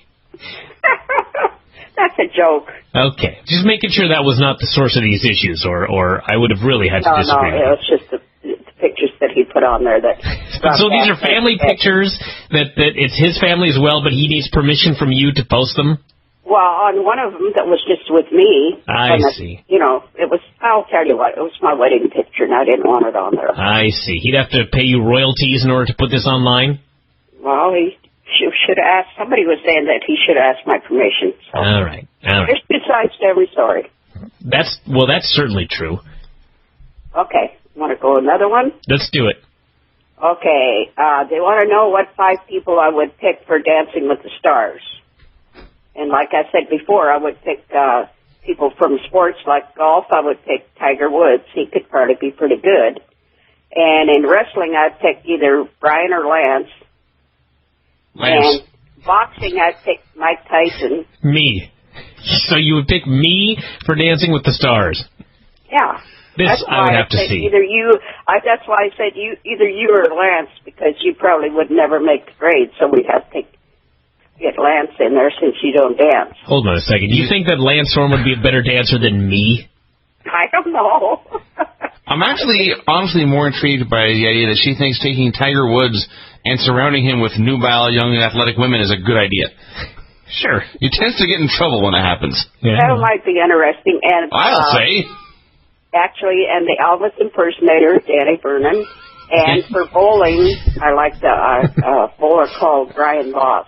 Brian Boss. I'm gonna have to challenge. This is quite a StarCast crew, Granny. I wonder if I could raise more money for a Bryan versus Lance dance contest than I could for the Battle of the Empire many years ago. I would chip in. Yes. I'll have to broach this with him. Well, if you could dance like that little elf they had on there at Christmas time, I used to sit there and watch that for the longest time when they had you dressed in a little elf out there dancing. When was he dressed like an elf? I have no idea what she's talking about. Well, at Christmas time. An e-card? What year? On your internet, somebody probably was on Dave's Wrestling or whatever, but they had you dressed like a little elf and you were dancing. I see. And this tickled your fancy. It was so cute. It was so cute. All right. What's next? Okay, now same Stephen Richard that has the little 10-week-old baby. Yeah. He wants to know if I had 3 wishes from a magic lamp, what would they be? Live longer, live longer, live longer. Well, where's wish number 3? I wish for 1,000,000 wishes. They're all my 3 wishes. They're live longer, live longer, live longer. Oh. So they just doesn't want to die sooner. Just one will not suffice? No. How about live longer, live healthier, live longer? Well. What if you were like bedridden and terribly sick and you just kept living? Well, I guess. Yeah. Don't make me change it now, though. Granny doesn't like to go back on her word. No, she really doesn't. Granny, let me ask you this question. If Lance Storm and I had a dance contest and I was dressed up as an elf, what would you like to see Lance dressed up as? Santa Claus? I was going to say Rudolph. Complete with a nose. Well, he'd have to be an elf with you. Oh, so we'd both be elves. Yeah, you'd both be elves. That'd be cute. I cannot imagine anything cuter than Lance Storm and I dressed as elves having a dance contest. I picture for the elves from the Mall Santa in A Christmas Story. This is the outfit I see you in. Sure. Yes. What's next, Granny? Okay, they want to know if I know a remedy for a hangover. The only one I can think of is don't get drunk. That's what I was going to say, Granny. Good answer. Or a Bloody Mary or sleep. I like your hangover cure being a Bloody Mary. That's what they usually drink in the morning if they're... Just drink more is your solution. So I've never tried this. It does seem counterproductive to me, but... Granny, I've been drunk a couple of times, and when I wake up in the morning with a terrible hangover, the last thing on the earth I want to do is drink more.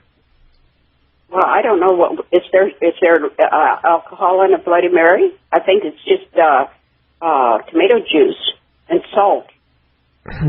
There's supposed to be alcohol. Perhaps you've been getting them made incorrectly, but yes, there's supposed to be alcohol in a Bloody Mary. Yeah. Oh, there is? Because the idea is when you're withdrawing from it, when you're having withdrawal symptoms, you drink some more alcohol, and apparently that helps. But to me, it's saltine crackers and Pepto-Bismol and Gatorade. That'll cure anyone's hangover. To me, it was 7-Up. I also recommend an omelet. An omelet? Omelet. What the omelet doesn't do for you. And the grease will slick with the alcohol, and the protein will make you feel better. There is a strange theory about alcohol and grease, and I think it's just BS. But could be. All right, Granny, what's next? Patrick Michael wants to know which one of Joel Osteen's sermons I like the most. And tonight when I walked in the house, I was gone till 5 o'clock, and I walked in right at 5 o'clock to listen to him. But anyway, a couple of weeks ago, I think was his best one when he said, everybody should appreciate all they have. That's true. That's right. Does that include the board?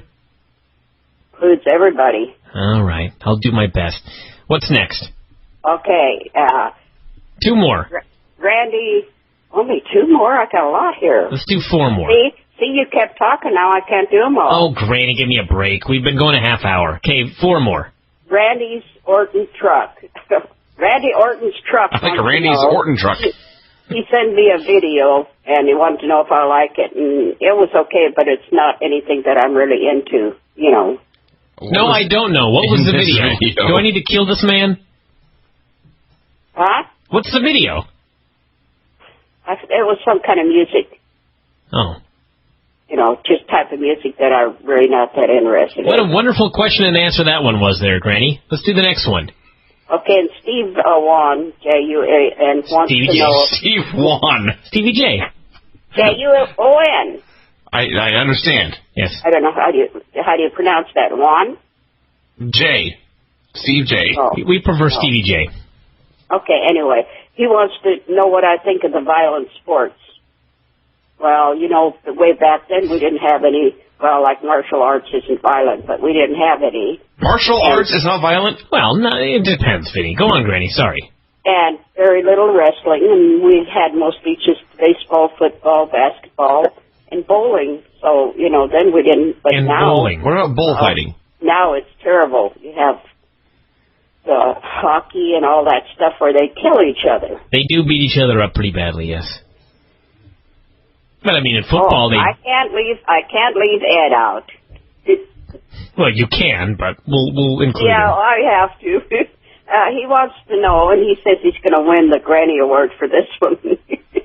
He wants to know if I like his new girlfriend. He had a picture of her on there.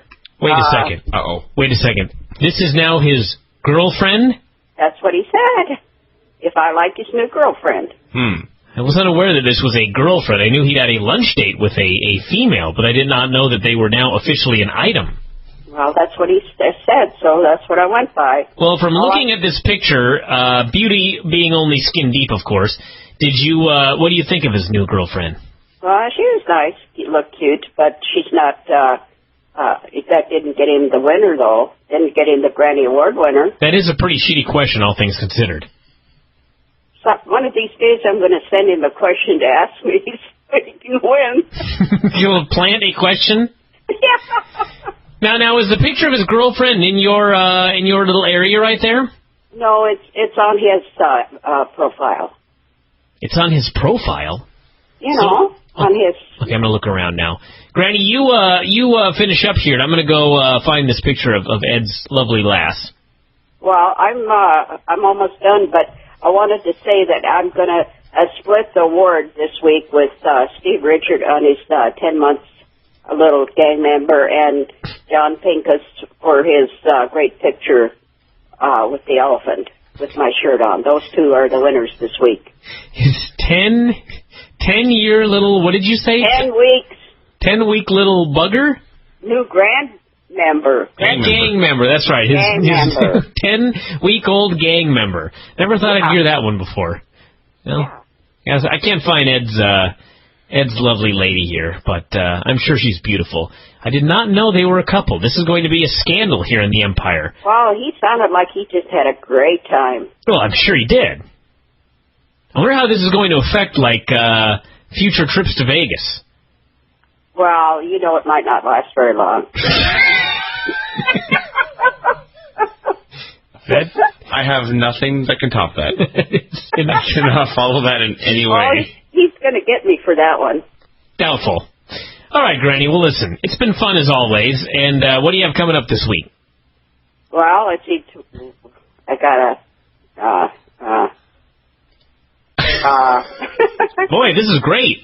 Well, I have a doctor appointment tomorrow, but that's about it. And then Wednesday would have been your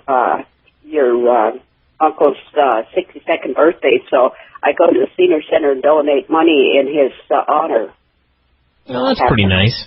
Yeah, I do that every year. All right, well, fun week then. Hey. We'll talk to you on, I think, Thursday. Either Thursday or Friday this coming week. I'm not positive which one yet, Granny. Oh, okay. Just, do your homework and be prepared for whenever we call. Be on call. I don't have any homework for this week. You got anything? Do 25 more sayings. Those are always great. Oh, okay. I'll try and see if I can find some more. All right, sounds good. Okay. Okay. Bye. All right, bye. I had to get rid of Granny because now I've got to find out more about Ed and his lady friend. Yeah, his lady friend. How do I do this here? Exact line from Big Lebowski. She's not my lady friend. She's my special lady. Something like that. She's not my special... I think I have backwards. Yeah, you're right. I need to watch that movie again. Let me search the user's post here. I said loser. I'm sorry, Ed. Let's see what we got here. He's got to have done like a giant thread about it. You know what I mean? Just go to profile pictures. Well, it's not there. I found his deal, and it's not actually in his profile. She was incorrect. Yeah. Ed seems to be posting like a madman, but doesn't seem to be anything about his lady friend. Last post I saw about him, he was requesting illegal streams for UFC. Really? Mm-hmm. That's not allowed, Ed. If I find you requesting an illegal stream for UFC, I will, in fact, ban you, Ed. I will ban you from the website, so don't do that. That is a rule on the website. You are not allowed to provide or ask for streams. He was doing this on his Facebook page. Oh, I see. Well, so okay, it's kind of outside your domain. All right. Well, I can't ban him from his Facebook. Well, I could try, but I don't know if I'll be successful. All right, let me just do one more thing here. Let me go onto his Facebook and see what he's got here. All right. Had a great weekend. Well, at least had an awesome Friday. Now it's time to go to work. Please, God, let my elbows hold up. I don't know what that means. But that sounds bad. Just pretend it's lewd. All right, here's his awesome lunch. Let's see what it says here. It's just got a picture of him and his lady friend. Lovely young lass. That's not the picture you're looking for? Yeah. Okay, then. I figured he'd have a story. You know how Ed is. Check out this. Let me tell you the tale of this lunch date that we had. He didn't do that. Well, good job, Ed. You were very low-key about this change in your life. How about that? Well, Ed, if she actually is your new lady friend, then congratulations. And hopefully that does not ruin the Vegas experience for the rest of us next year. And I hope you've come clean to her. Or maybe not. No, I don't have advice in this situation. I'm just going to move on. We don't know how to tell you how to be Ed. Yeah, I don't know what to say about that one.